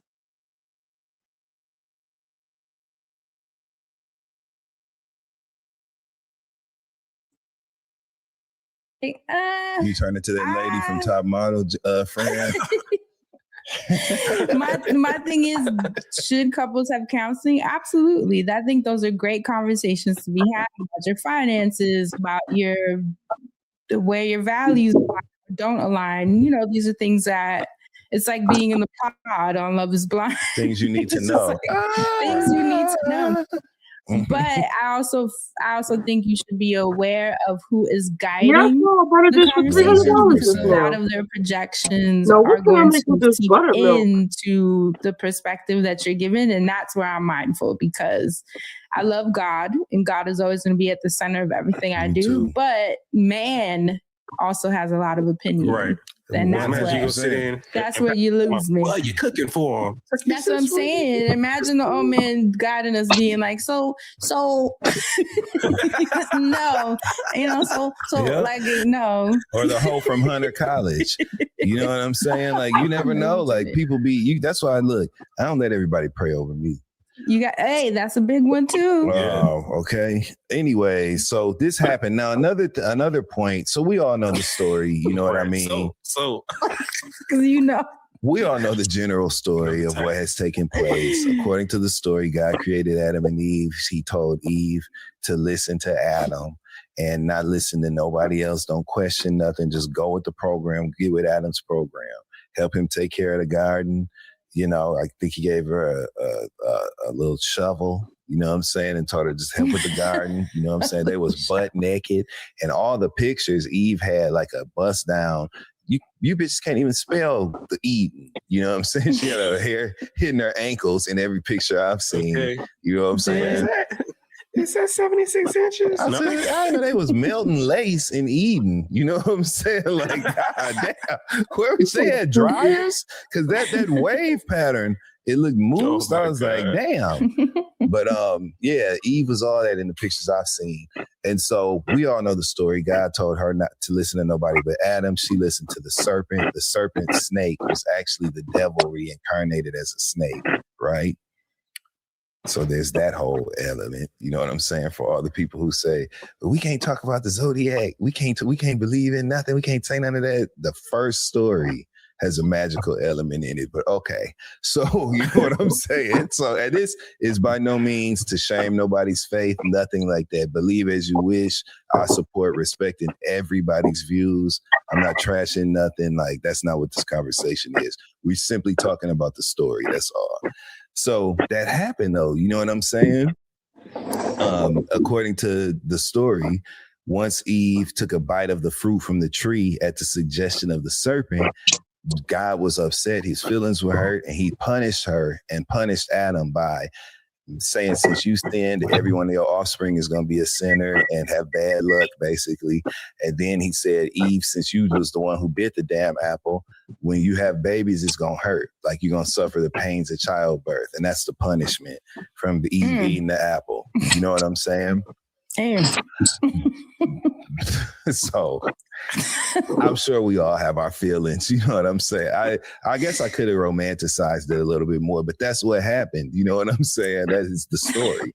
So I guess for me, like, after watching King Harris so boldly support and defend his mother, Tamika Tiny Harris, right? Tamika Tiny Cottle Harris, okay? Who he referred to as a motherfucking legend, you know what I'm saying, when he was cussing, and she is, Tiny's a legend, and when he was cussing 50 Cent's ass the fuck out, and I was so proud of King after suffering through seeing him fumble and make so many missteps and mistakes. It felt so good to see him, you know, do something right, albeit yelling over a phone, but it was the right thing to do in the situation. And it made me think about having respect and reverence from your mama. Where is the yo mama respect for Eve?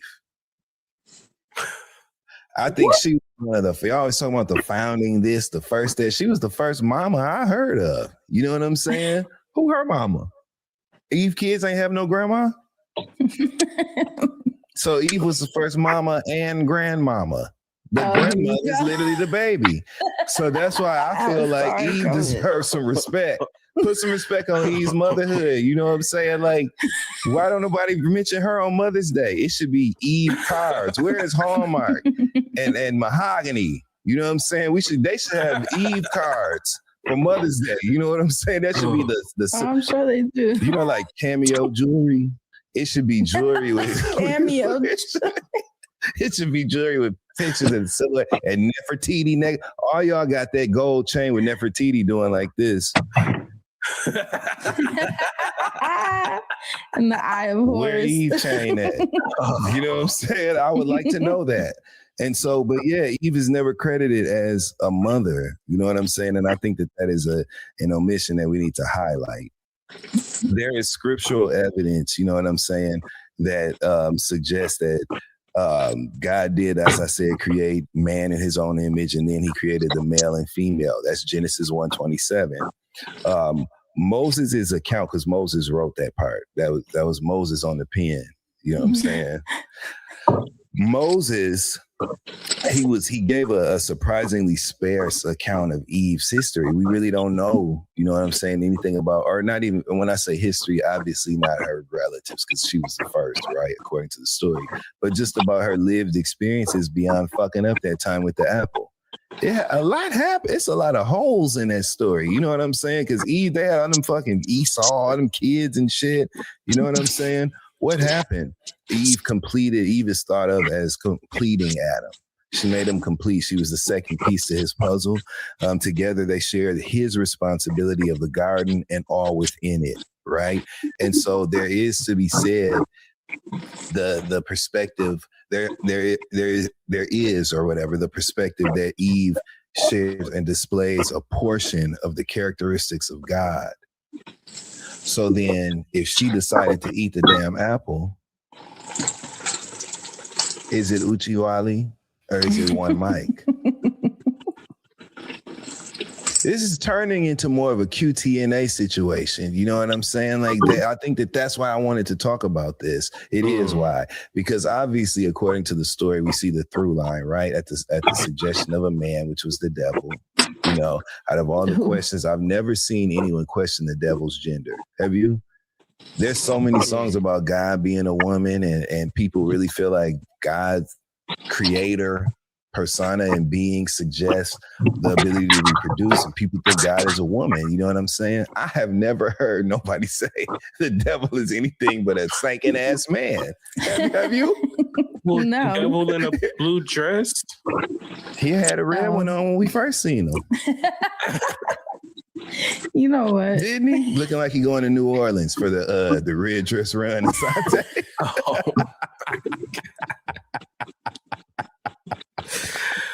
I remember one time on T.S. Madison's show, shout out to T.S. Madison, they had put up these pictures of CeeLo Green going, he was going somewhere and he had on all red and he had like a red Goyard travel luggage set. He was just red frame glasses, gloves, you know, CeeLo be putting it on too.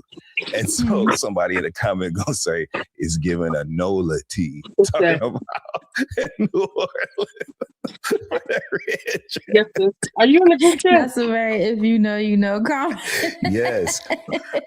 And I love those Easter eggs for us. So just for a little bit of closure as we wrap this section of the show up, the Bible does not tell us how long Adam and Eve lived in the garden without incident. So we don't know how long it was good. You know, I personally think Eve got tired of pushing that fertilizer and shit. You know what I'm saying? And picking weeds. She probably grew tired of that. You know what I'm saying? Women are smarter than men. There's statistical data that supports that claim from me.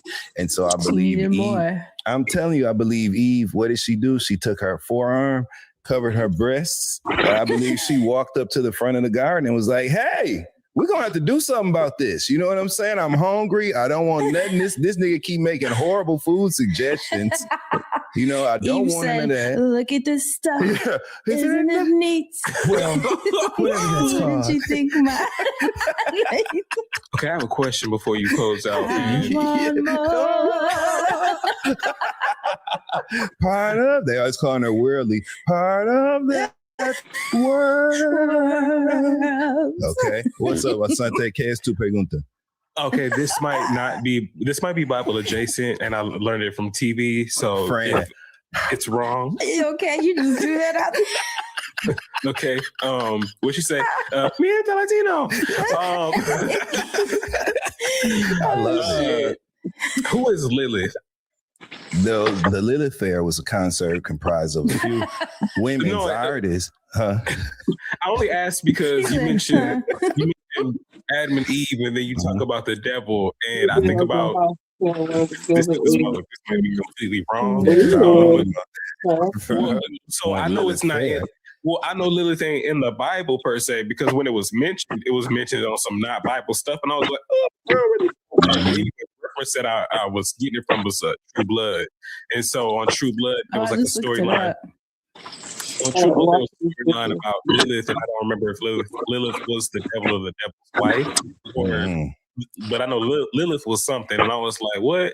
But they were like, "Lilith isn't even mentioned in the Bible," and I was like, "Oh, I remember when I watched the show, and I was like, "Oh, So that's why I was like, "You probably," I was like, "You probably don't know anything about this." No disrespect, Lilith, but I don't know you, mamas. Well, I know Lilith ain't in the Bible, so I always wondered. I was like, well, "Where does this come from?" This says Lilith is a figure in Jewish folklore and Mesopotamian mythologies, widely known as Adam's rebellious first wife, who was created equal to him from dust.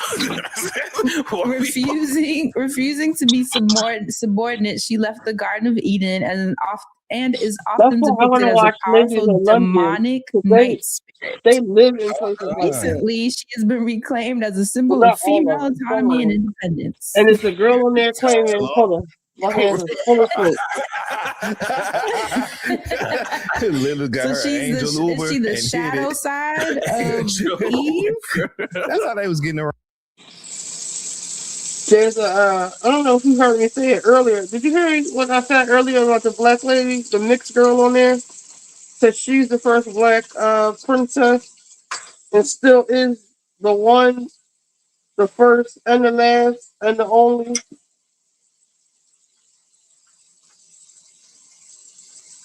I'm about to put that shit on. I'm about to fry this chicken up. Well, not fry, but you know. I want to watch it when I can actually look at it. What you sent me.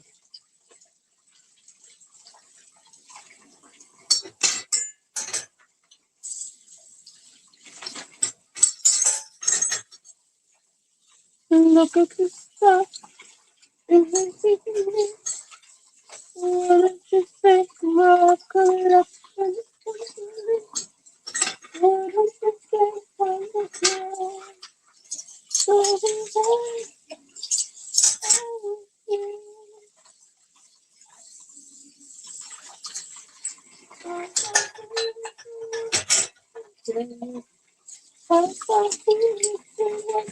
you Lord, you want to what? I got 20. But who cares? No big deal. I want more. Princess Charlotte? Is she on Ladies in London? I don't know what it is.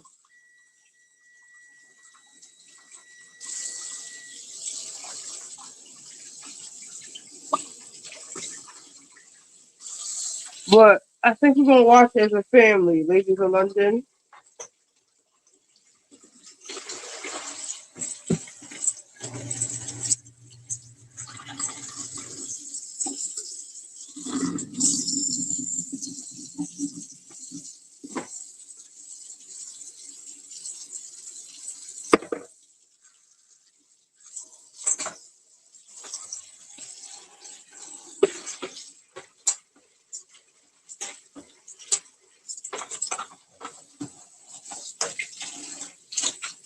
Who is she?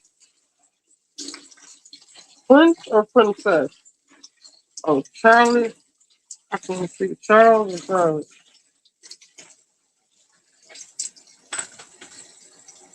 Only Charlie I know is from Sex and the City.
Hopefully that lady damn broke my damn dish.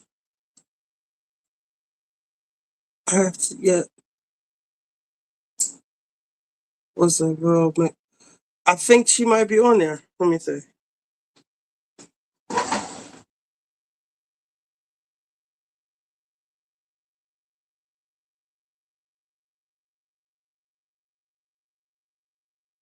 Black, black, black princess.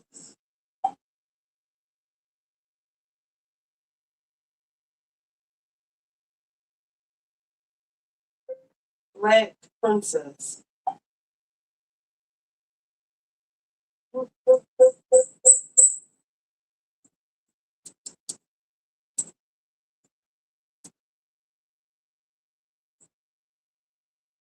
Ladies.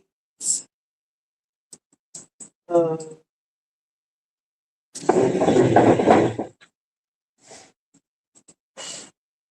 black.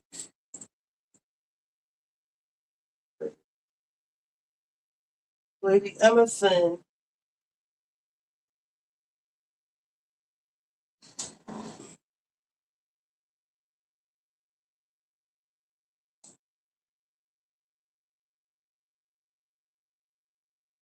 Lady Emerson, Marchioness of Bath, is a key figure in Ladies of London, the New Reign 2026.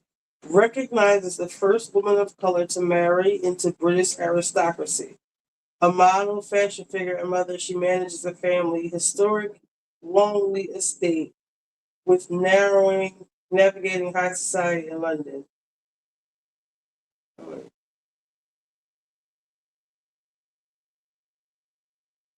Can you see that?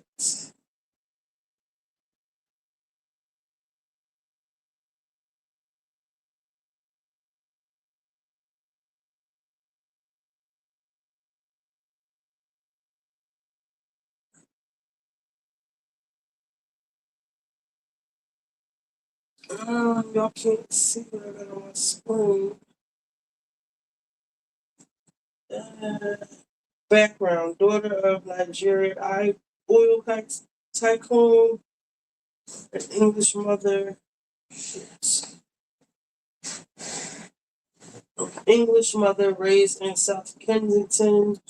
Aristocracy, married Kywin Thin, 8th Marcus of Bath, 2013. She's a Blanchard model, 10,000 Longley Estate. Features the first safari park outside of Africa. She has 2 children. I get this off my head.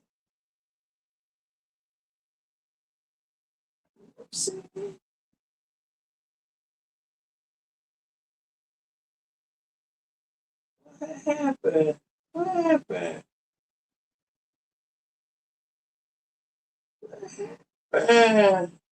Oh.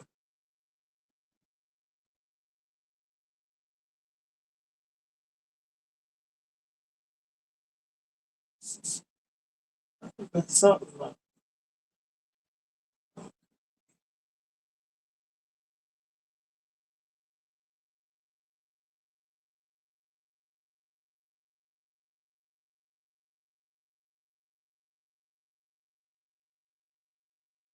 oh man, it's called her a prostitute. I mean, they think she's a prostitute.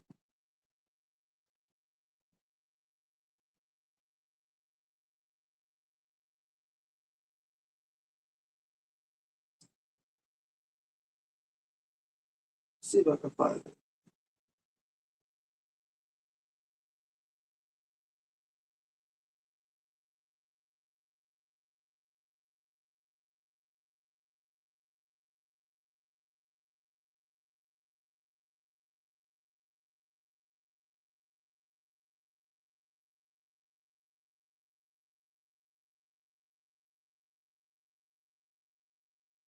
Uh-oh, Philly is trending. I need to see why.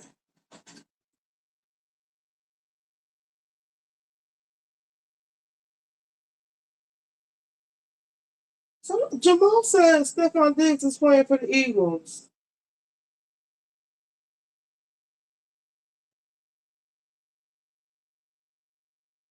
I think that would have been like really big news. Rick Woolen.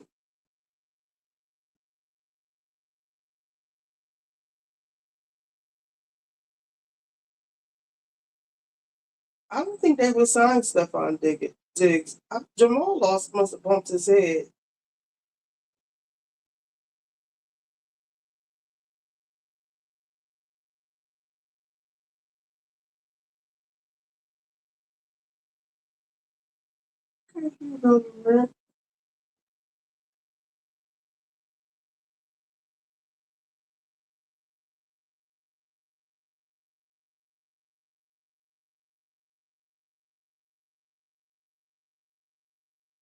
Just drawing.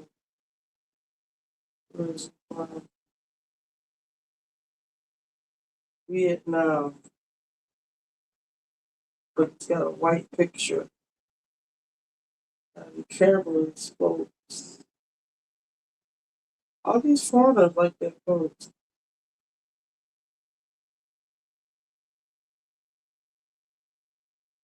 February 2026.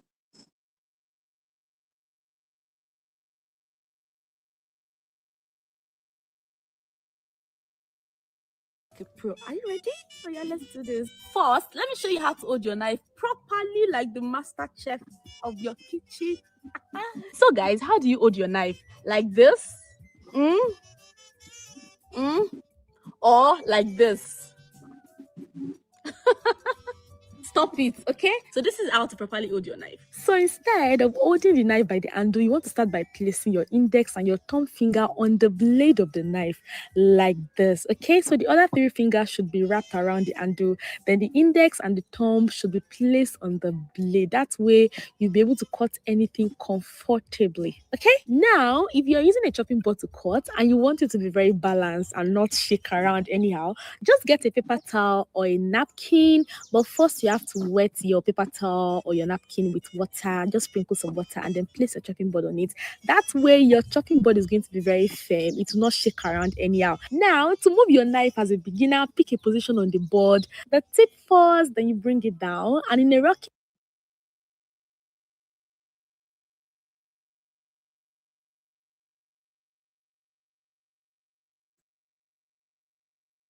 So I'm getting a little bit of smoke from a post. The 12-year-old girl that died.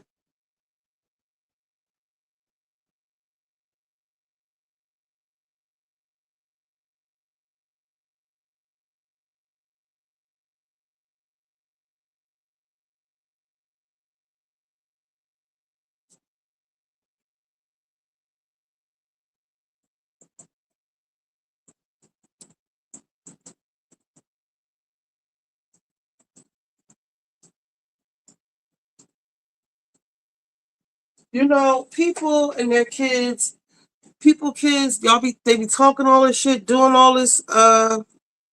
I think this case he has going on in the Cardi drama damage his career. Yeah, they better not bring him here, cause he going with these Philly girls. It's gonna be a mess. You hear me? And the boys too. The boys, the girls, they a mess too. And he think he tough. Let him come here with that bullshit. Okay? I'm talking about the gays. They will fuck him up.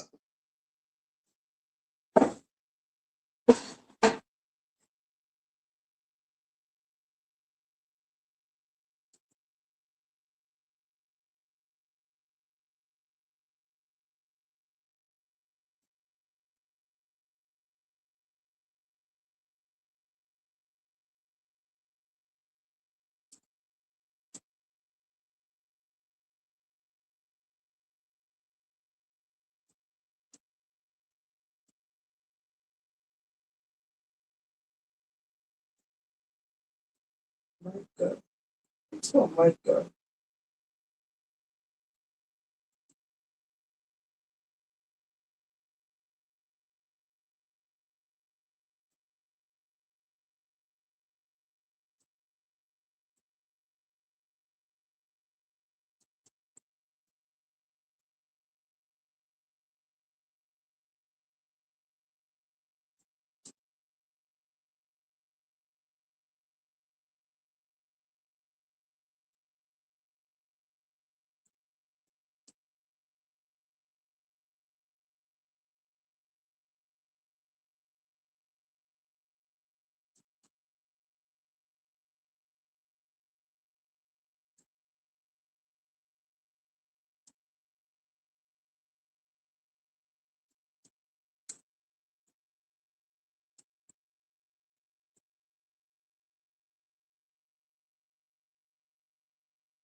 We're gonna have to talk about this.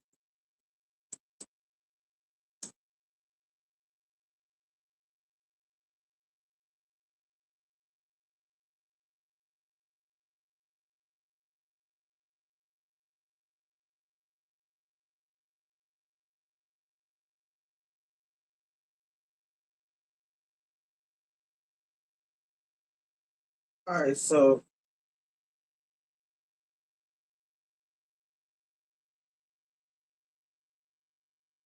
this is, I don't know if anybody's still with me. Um, this is the fight. Well, This is part 2 of the fight. Okay, here we go. I don't know why y'all getting off the bus. That bitch put her hands on me and beat her fucking ass. All right, here's the background. What's happening with my computer? Wait, I might have too many tabs open.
Um,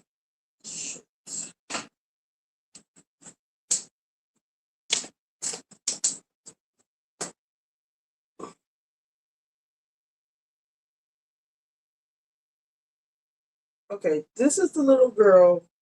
She is, I don't know if she's paralyzed or what. Here.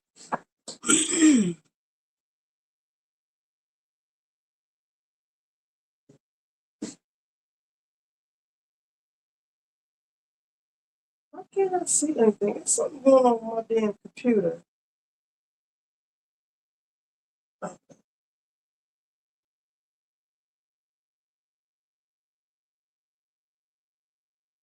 I think it is very unfortunate, and that's what I said. All right, so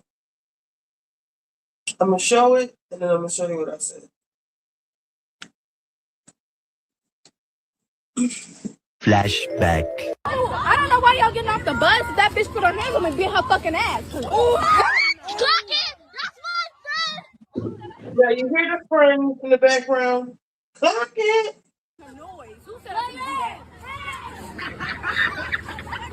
I'm trying to figure out what the fuck going on. Hold on.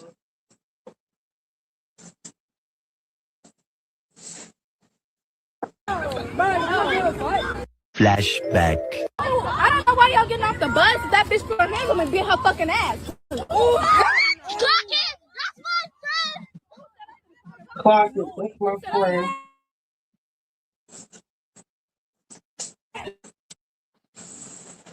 I have to restart my computer. I don't know what's going on.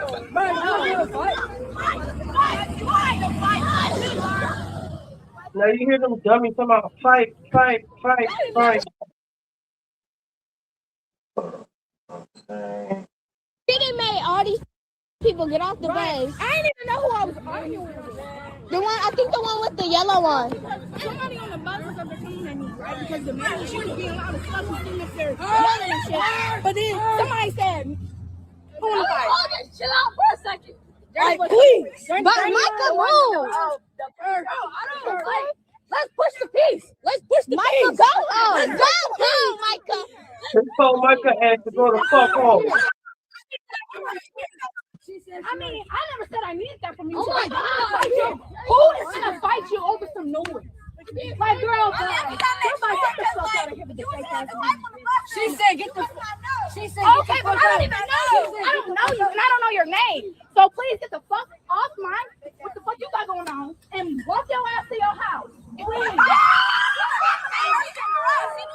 You don't seem like the aggressor. The other girl is literally. Hold on. They standing over there. All I hear is her mouth. Hold on. I'm trying to close some of these tabs I got. How can I tell what tabs are open? That.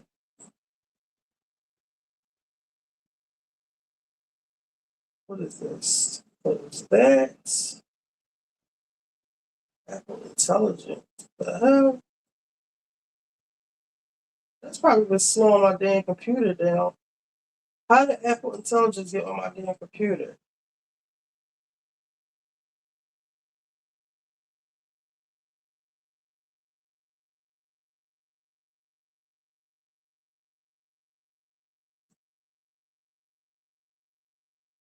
One second.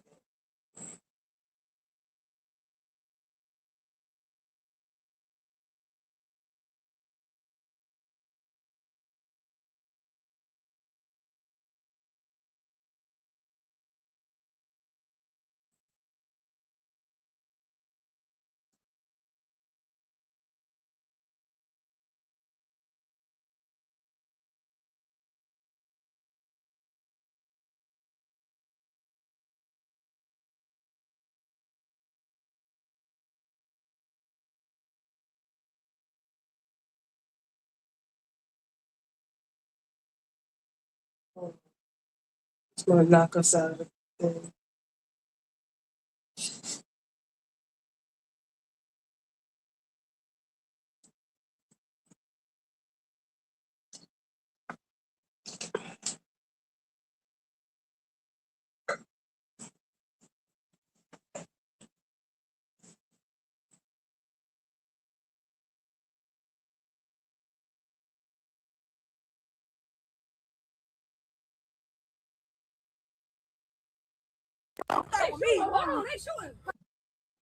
You will get your stuff.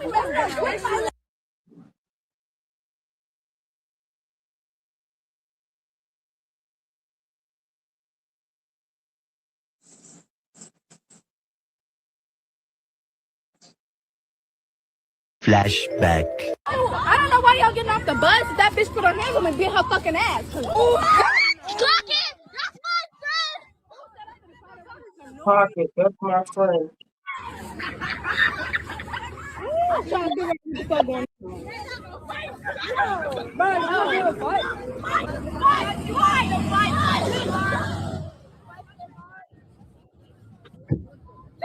She done made all these people get off the bus. I didn't even know who I was arguing with.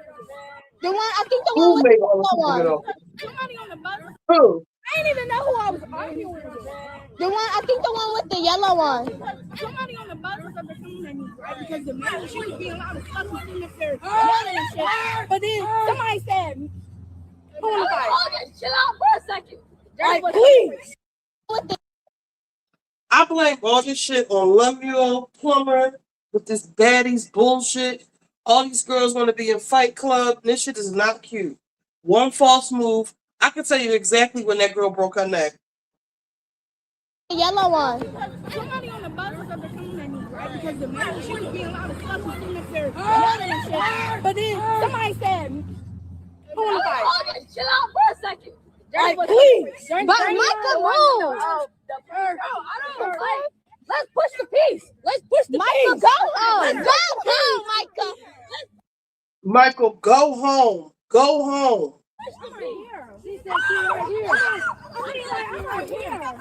Now, I want to ask, how is she getting bullied? And it's literally more people on her side than the other girl. It's 3 of them over there. I mean, I never said I needed that from you. Oh my God! Who is in a fight? Let's push the peace. Let's push the peace. Go. And Micah is telling Jada and them to push the peace. Let's go, Micah. Let's push the peace. She said she right here. I'm right here. I mean, I never said I needed that from you. Oh my God! Wait, what did she say she never needed? I'm right here. I mean, I never said I needed that from you. Oh my God! Who is gonna fight you over some noise? Like, girl, guys, somebody get the fuck out of here with the fake ass. She said, get the. She said, okay, but I don't even know you. I don't know you, and I don't know your name. So please get the fuck off mine. What the fuck you got going on? And walk your ass to your house. Please. She talking about get the fuck on and walk your ass to your house. I didn't hear this girl get her at all. I'm sorry. Let's push the peace. Let's push the peace. Go home. Go, Micah. Let's push the peace. She said she right here. I'm right here. I mean, I never said I needed that from you. Oh my God! Who is gonna fight? I think you said you got permission. I'm right here. She said I never knew. I don't need that from you. You over some noise. Like, girl, guys, somebody get the fuck out of here with the fake ass. She said, get the. She said. Somebody get the fuck out of here with the. I never said I needed that from you. Oh my God! Who is gonna fight you over some noise? Like, girl, guys, somebody get the fuck out of here with the fake ass. She said, get the. She said, okay, but I don't even know you. I don't know you, and I don't know your name. So please get the fuck off mine. What the fuck you got going on? And walk your ass to your house. Please.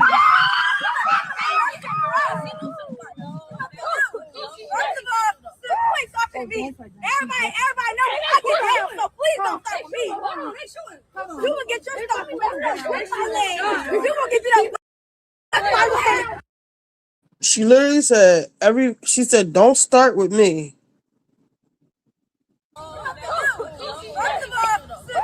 Everybody know I get down, so please don't. She said, please don't hold up. Your ass to your house. Walk your ass to your house.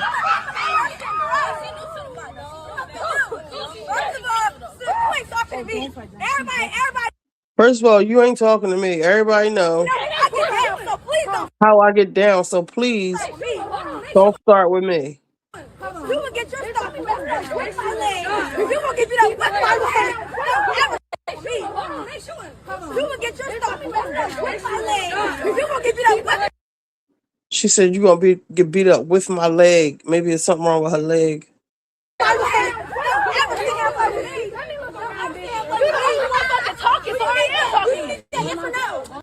Because you're the only one that's been talking, so I am talking to you.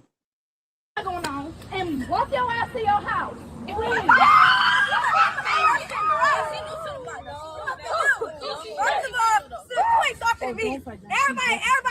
get down, so please don't start with me. You will get your stuff with my leg. You will get it up with my leg. Talking, so I am talking. You need that, yes or no? Bitch, do you need that? She done called this girl bitches. Well, I think the second bitch I done heard. Bitch, do you? You gonna get it up with my leg. Talking, so I am talking. You need that, yes or no? Bitch, do you need that? It don't seem like she's getting bullied to me. I'm sorry. Of course, parents, you know, especially like here in Philly with these kids getting killed all the time, these little kids be monsters. Not saying she is at all, but I'm just saying here, these little niggas be terrorists. As soon as they die, it's, oh, he was such a good kid. Oh my God, why didn't the school do anything? What is, like, literally, what is the school supposed to do? She's not a victim right here. She's a victim of what happened to her, but she is equally responsible what happened to her.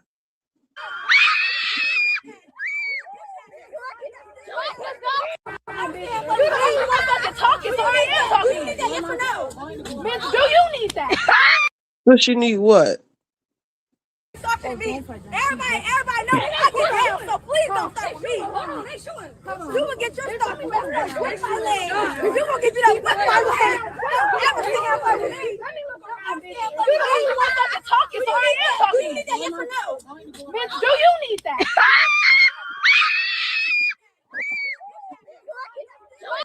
And that's a shame because the other kids, they just want to see a fight. They jumping up and down and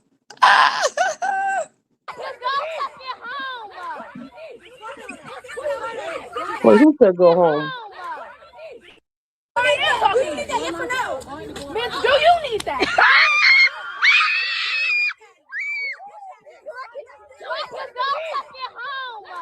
Micah, go home.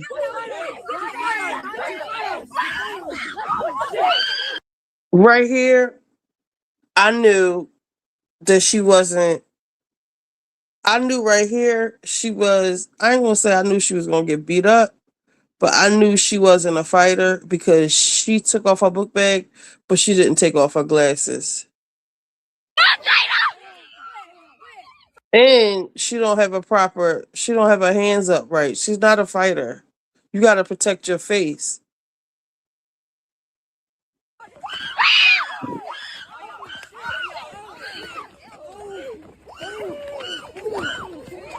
That's when she broke her neck, right here. I wonder if I can play it in slow motion. And she's not swinging. She's just throwing the girl around. But that little girl is scrappy.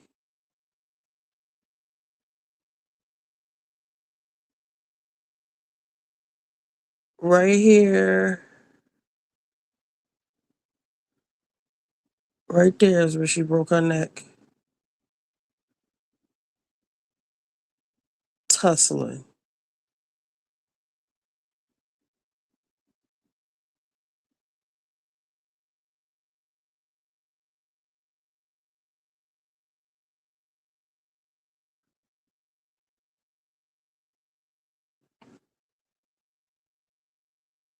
Like I said, let's go back. So when she threw her book bag on, she said, "Bitch, is that what you need?" She threw her shit down. A little bit in the black. Little mama. And she's still walking up like the girl done threw her shit on the ground. It's fight time and you still trying to bump your gums. This how I know she's not. I don't know. Her mom said she moved from wherever she should have kept her where she was at. Maybe it was the suburbs, but she's still trying to talk. This girl is ready to fight. She done threw her shit down. You done call her one too many bitches. You keep barking at her. Maybe because you think you're taller than her, you could beat her. I don't know. But this girl is coming at you and you don't have a defensive stance at all. And you didn't take your fucking glasses off. You got something in your hand. She's ready to go. You putting your hands up. This girl is not giving you. This ain't no like fair one type of situation. She is going in. You got your. She doesn't have any situational awareness. She's not really that street smart. Now, I'm not saying she deserve it. I don't feel. I feel horrible for this little girl. These girls, period, they think they gotta fight like this. This makes me so sad.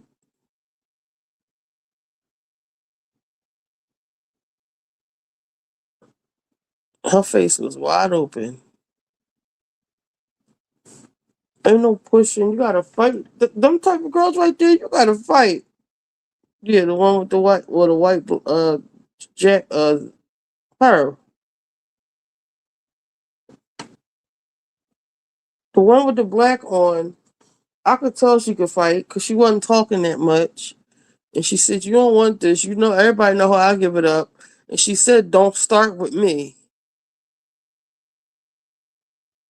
But the girl in the white, when she threw her book bag down, maybe she didn't think they was gonna fight. I don't know. She didn't take her glasses off, and she don't have her arms up, like she's not on defense. She's still trying to talk. This girl is coming at her. Now she getting ready to put her arms up, but this girl is charging. She doesn't have her face protected. Only thing she got on her is her height.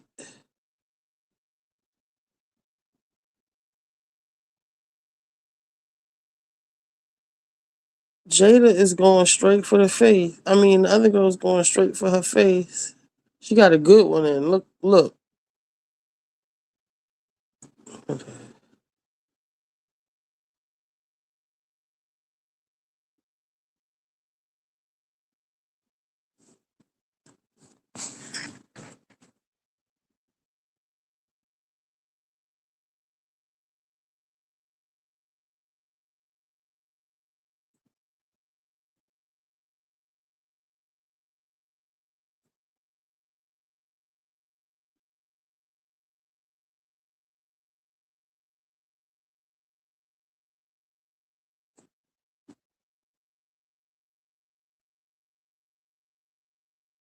I didn't see all this when I watched it the first without slow motion. Jada hair is just flying everywhere. She keep getting hit. The girl keeps getting little pops in.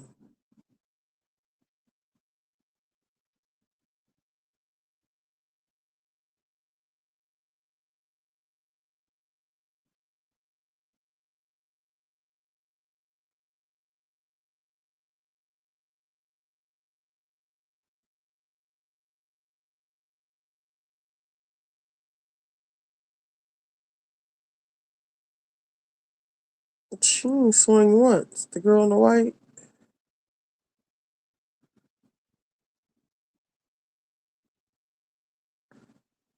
No, she is the man handling her. But she's so scrappy, she took her down with her and she tumbled her. She like threw her upside down. And this is when she broke her neck. Now y'all want to break it up.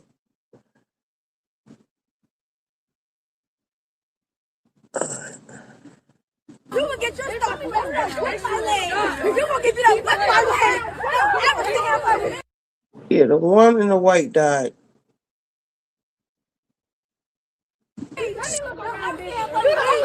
Talking, so I am talking. You need that yes or no? Man, do you need that?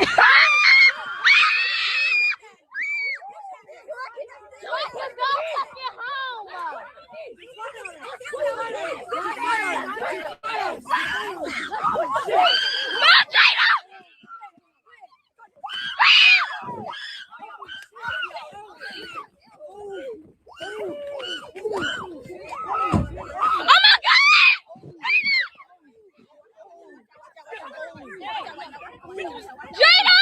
Jada! Oh my freaking God, Jada! Don't say, oh my God, now you was amping the whole thing up. Oh my God! Chill. Go home. Come on, Jada, let's go.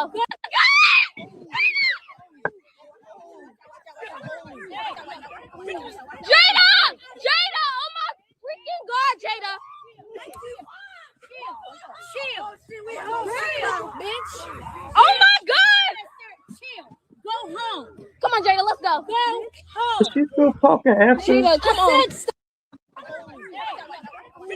Jada! Jada! Oh my freaking God, Jada! Chill, bitch. Oh my God! Chill. Go home. Come on, Jada, let's go. Go home. Jada, come on. I said stop. Come on, let's go. I said stop. Do you understand English? Oh, yes, I do. I hope so. Yes, I do. I hope so. Because goddamn it, I'm an adult. Take your ass home. Oh my God, you don't let me get in it because I'm not your door. You ain't what? So I don't know about her being I don't know. Maybe she was bullied at school, but right here, she seemed like the bully to me. So I wrote. That's all this pops up. I wrote. Sorry this happened, but she was the aggressor. They even told Michael, who was pushing her piece, to go the fuck home. The girl that's recording told him to go home, you idiot.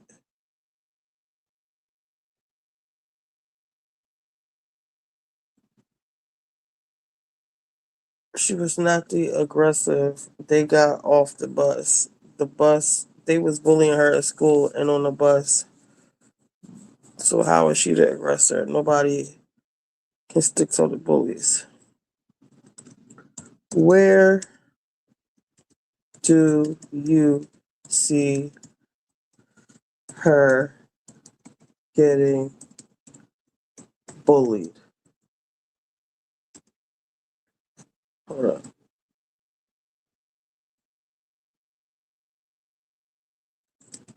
I normally don't argue with fools, but this is bigger than you, beloved.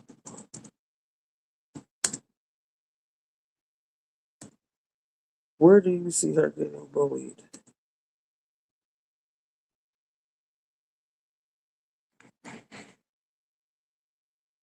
I think she would have been charged by now. The cops seen the same thing I seen. And Micah, he told them he was pushing for peace. Let's push the peace. Hold up.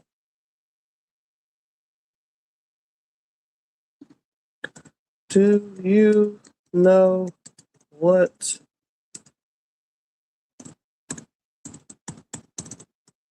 aggressor means?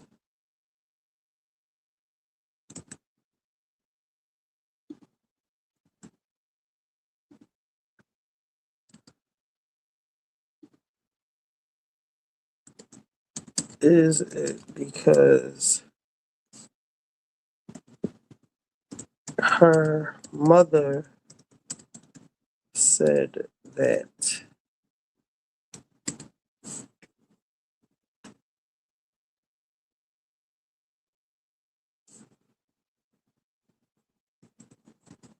So you believe it.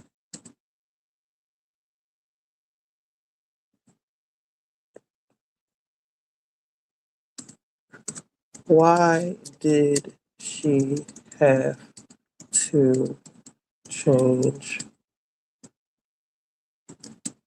schools?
What the shit is for?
people get out the res. I didn't even know who I was fighting. The one, I think the one with the yellow one. Somebody on the bus or something. Somebody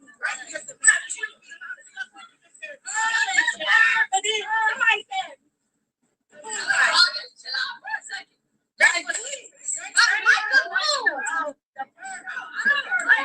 Let's push the beats. Let's push the beats. Oh my God.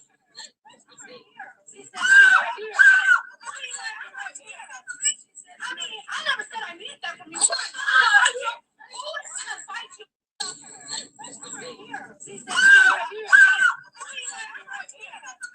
I mean, I never said I needed that from you. Who's gonna fight you over some noise? My girl. I mean, I never said I needed that from you. Who's gonna fight you over some noise? My girl. She said, get the She said, I don't know your name. So please get the fuck off mine. What the fuck you got going on? And walk your ass to your house.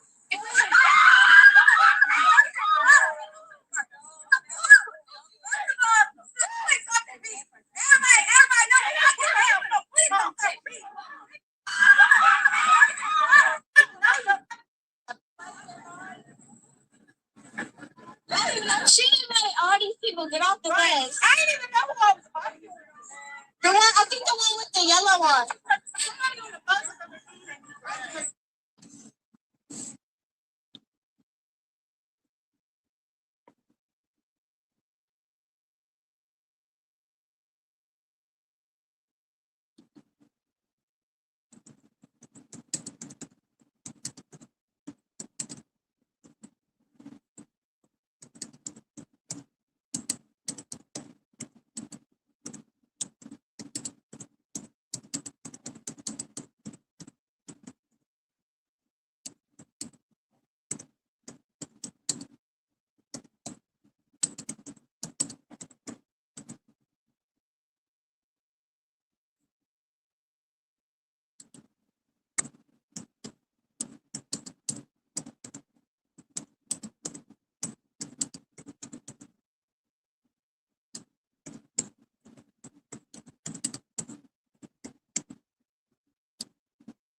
Chill out for a second. Please. I don't know.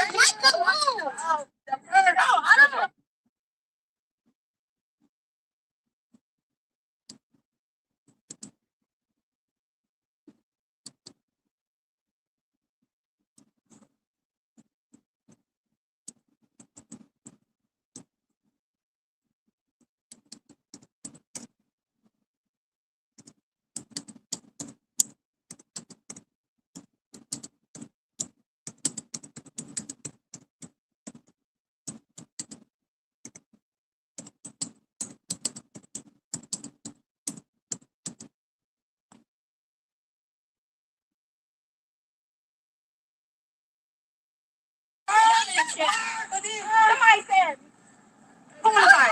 Chill out for a second. Please.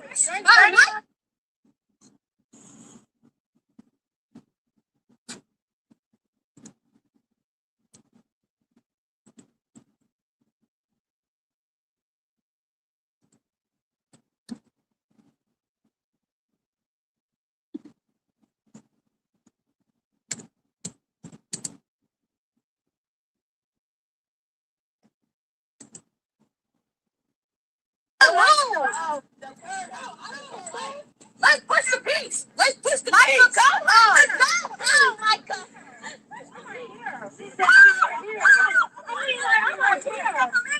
I mean, I never said I need that from you.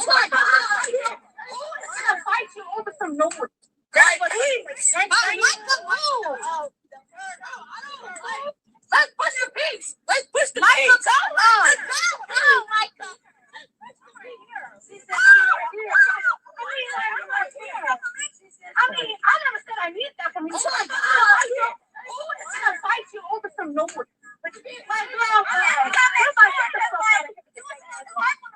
said, get the okay, I don't know your name. So please get the fuck off mine. What the fuck you got going on? And walk your ass to your house. Everybody knows.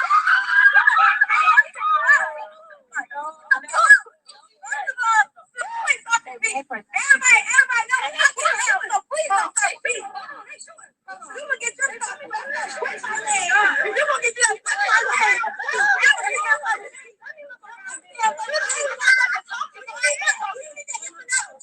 bitch, you need that.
You gonna get your stuff.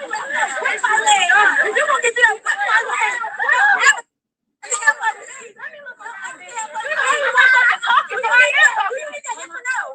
Bitch, do you need that?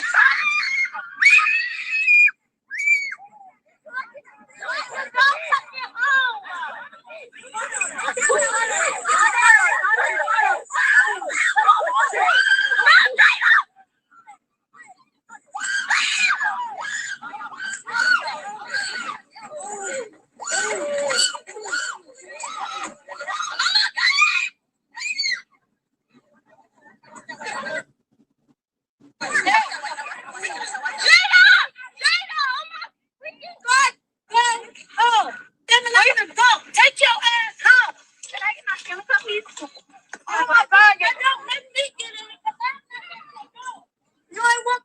Okay, one of the most insane historical facts has got to be when Iran took a bunch of American hostages.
The phone died.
Spell check ain't working.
Yeah.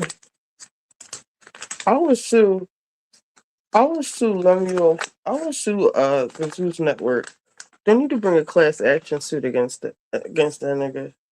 He getting rich off of showing these images of young exploiting these girls into fighting. Jocelyn too. They think like this is their culture, fighting.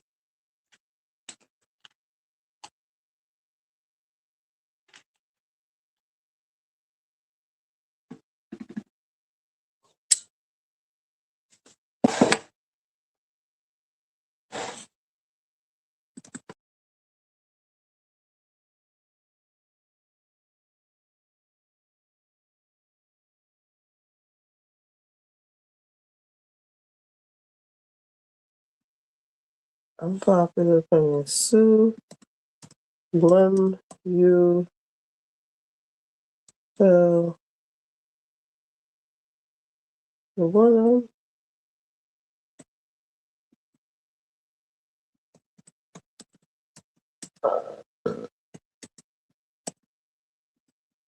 them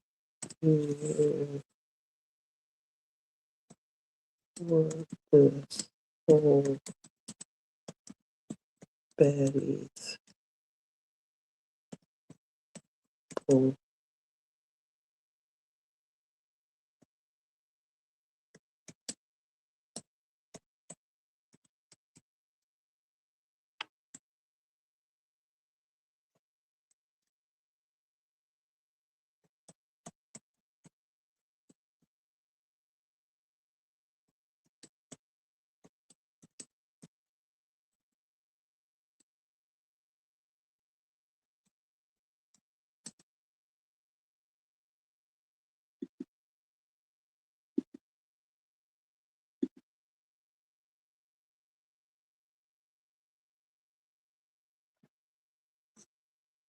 that's a whole nother dissertation.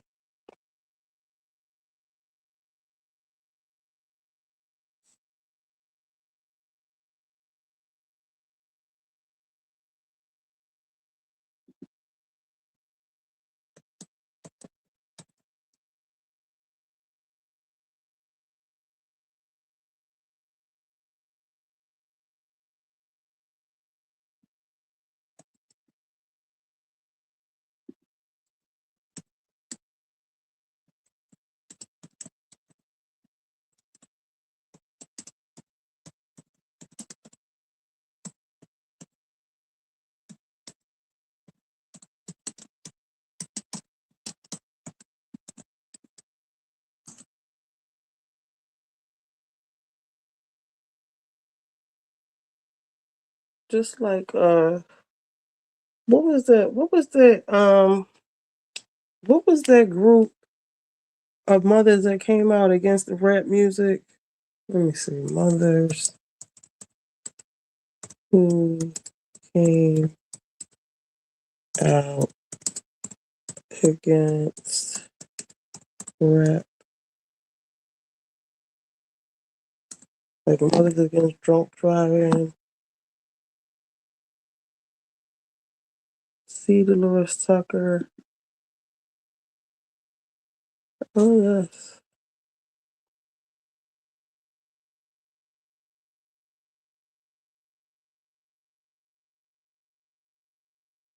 Parents for Rock and Rap.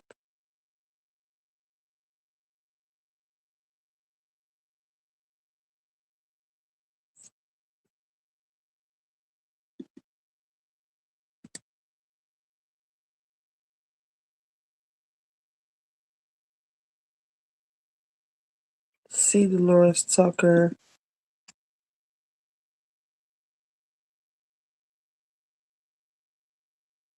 Most prominent critic of gangster rap in the 90s. Modern day advocate.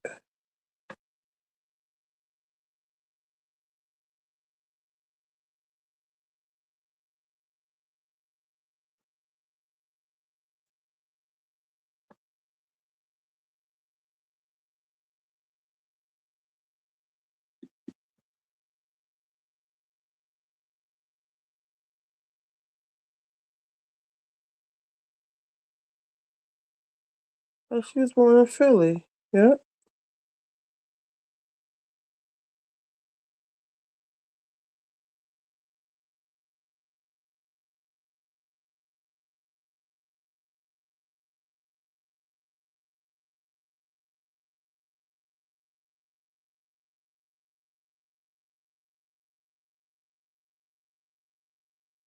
They had it in the what was that show? The Diamond damn, what was it called? What's the strip club? King of Diamonds.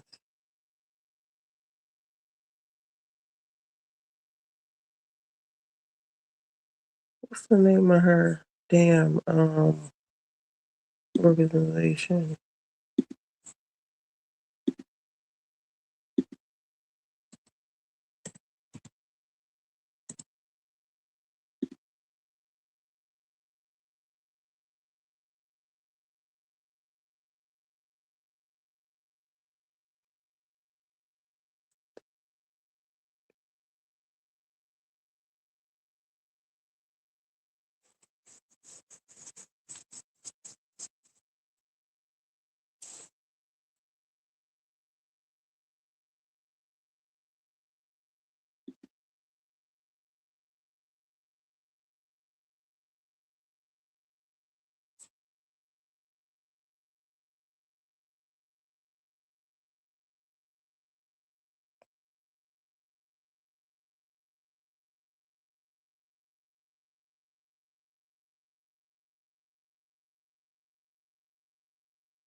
That's a rock and rap. I don't know. We could finish this damn.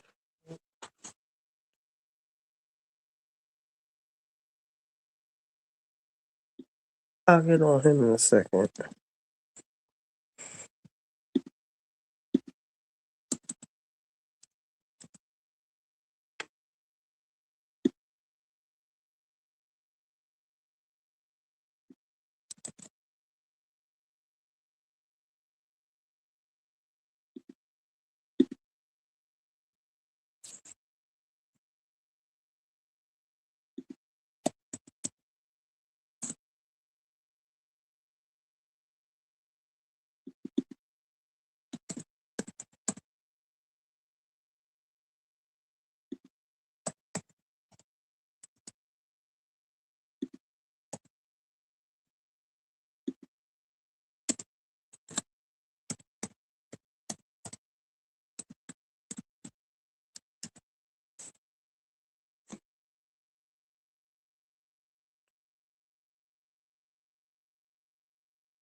Good morning, Lisa.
Do, do, do, do. Shoot.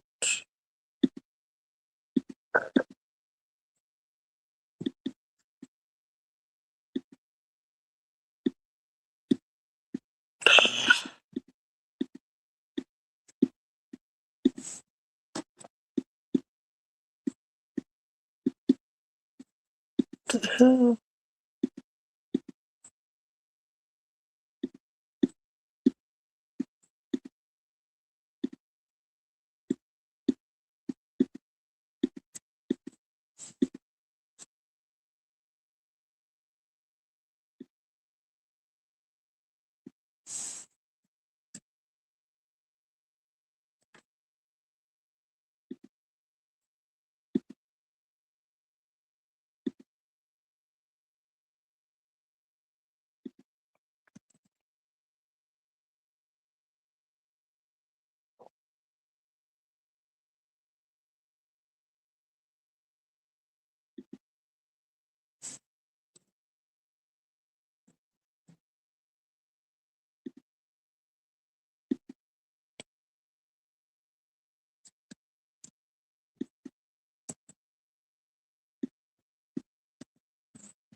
Mhm.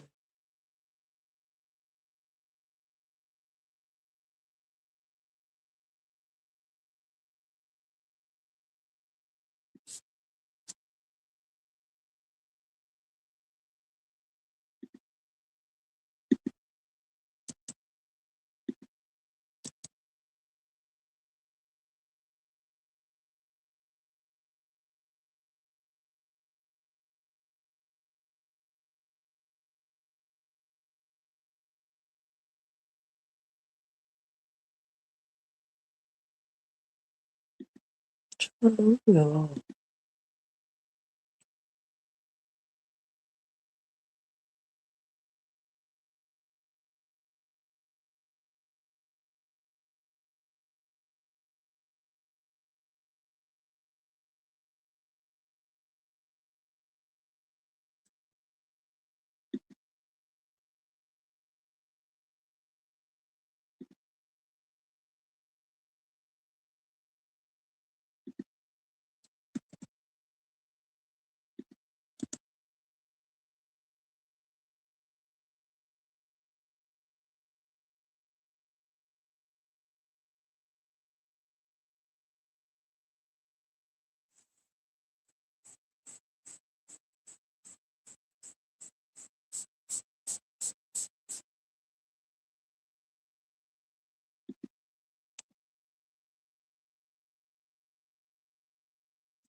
No problem at all.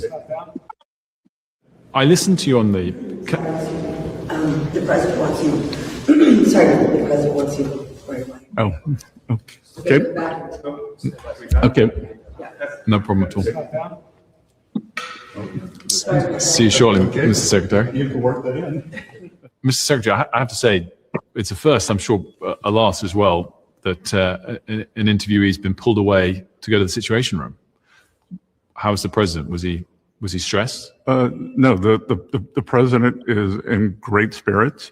The Iranian mission is proceeding well ahead of schedule. And I have to tell you, well, that I'm a teenager who's considering military service. And I could give this team my highest compliment, from President Trump to the head of the Joint Chiefs to the Secretary of War. I would say that I would trust my child's life in their hands. Lies.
Give me 1 second, guys.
Around back then, they get on the back of an angel. Where you think the song came from? Fly away, the arms of the angel. Okay, Lilith. I heard of Yeah. Lilith, but I guess I never looked into I ain't heard of it. I guess she had someone already said, left. were Eve and Lilith the same person? Says no. So he had two wives? I didn't even know the nigga was married Oh, before. it says through some folklore, Lilith was Adam's first wife before Eve was created as a replacement. But this is apparently a concept not found in the Bible, but in later Jewish tradition, like the alphabet of Ben Sira. Okay. Okay. So he just said, I don't like that. We giving him another wife first. And this one's a bitch. And this one's got a little spice to it. Ooh, this one's got a little sweetness to it. This is crazy. I did not know that, Asante. Wow. Look at The you. more doom, doom, You're right. Lilith. You brought me there. So, look, Women's History Month. Look at that. I bet you she was the first person with hoop earrings with her name in the middle.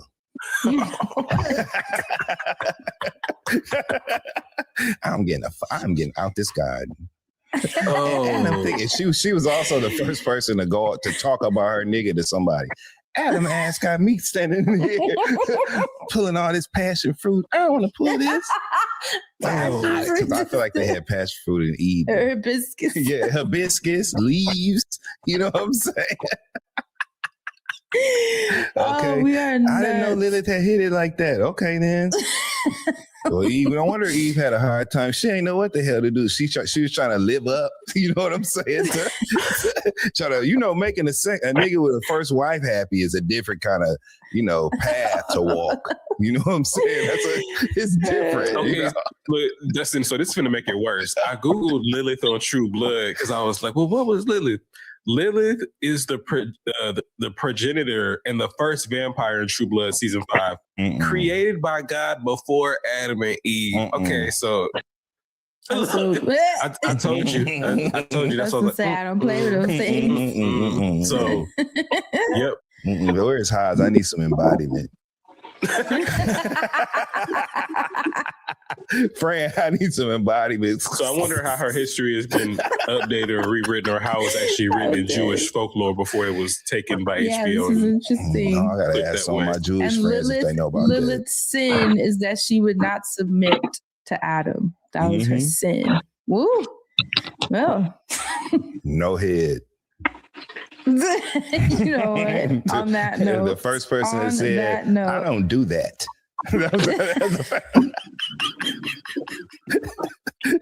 Lilith was the first one. I do not do that. That was Lilith. You are crazy. You want me to what?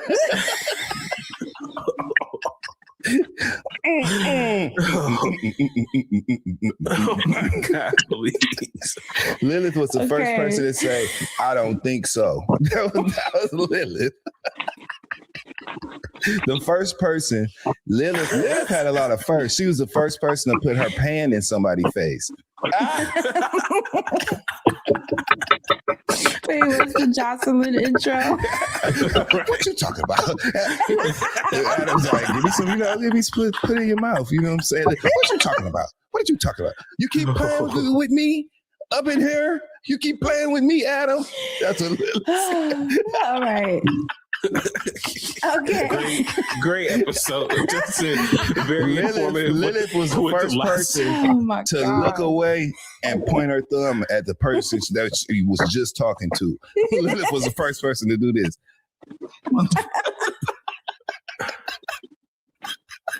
Very that explosive way to start Women's History Month. So shout out to Women's History Month. I just wanted to highlight the braid of wisdom between female hip hop, the traders, and the Bible. And apparently that's on Lilith. Lilith Tubman. She was the first one that ran away. No. Lilith Tubman. That's probably where Harriet Tubman got that idea. You know what I'm saying? Lilith tapped her shoulder real quick. Oh my God, today. Harriet was bending down one day. Lilith said, like the trader, speaking of the traders, you know how he tap your shoulder to tell you a trader? That's what Lilith did to Harriet Tubman in the field that day. Justice for Mara. She did not deserve this. I'm leaving.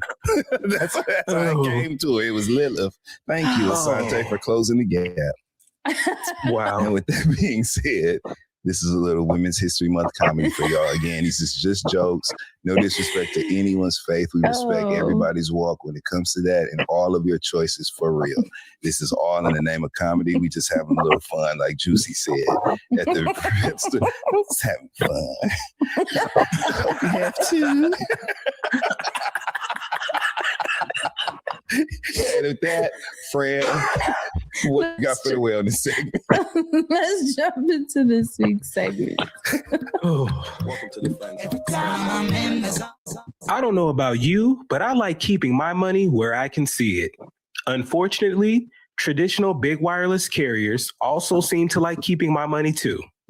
After years of overpaying for wireless, I finally got fed up with crazy high wireless bills, bogus fees, and free perks that actually cost more in the long run, and I've switched to Mint Mobile. Okay. You guys know that we've talked about Mint Mobile because it is so convenient. I'm talking about upfront pricing. You already know what you're getting, and it's affordable because they're not tacking on a whole bunch of stuff because you already paid for what you need, and you're paying for service that's better than some other units. So stop over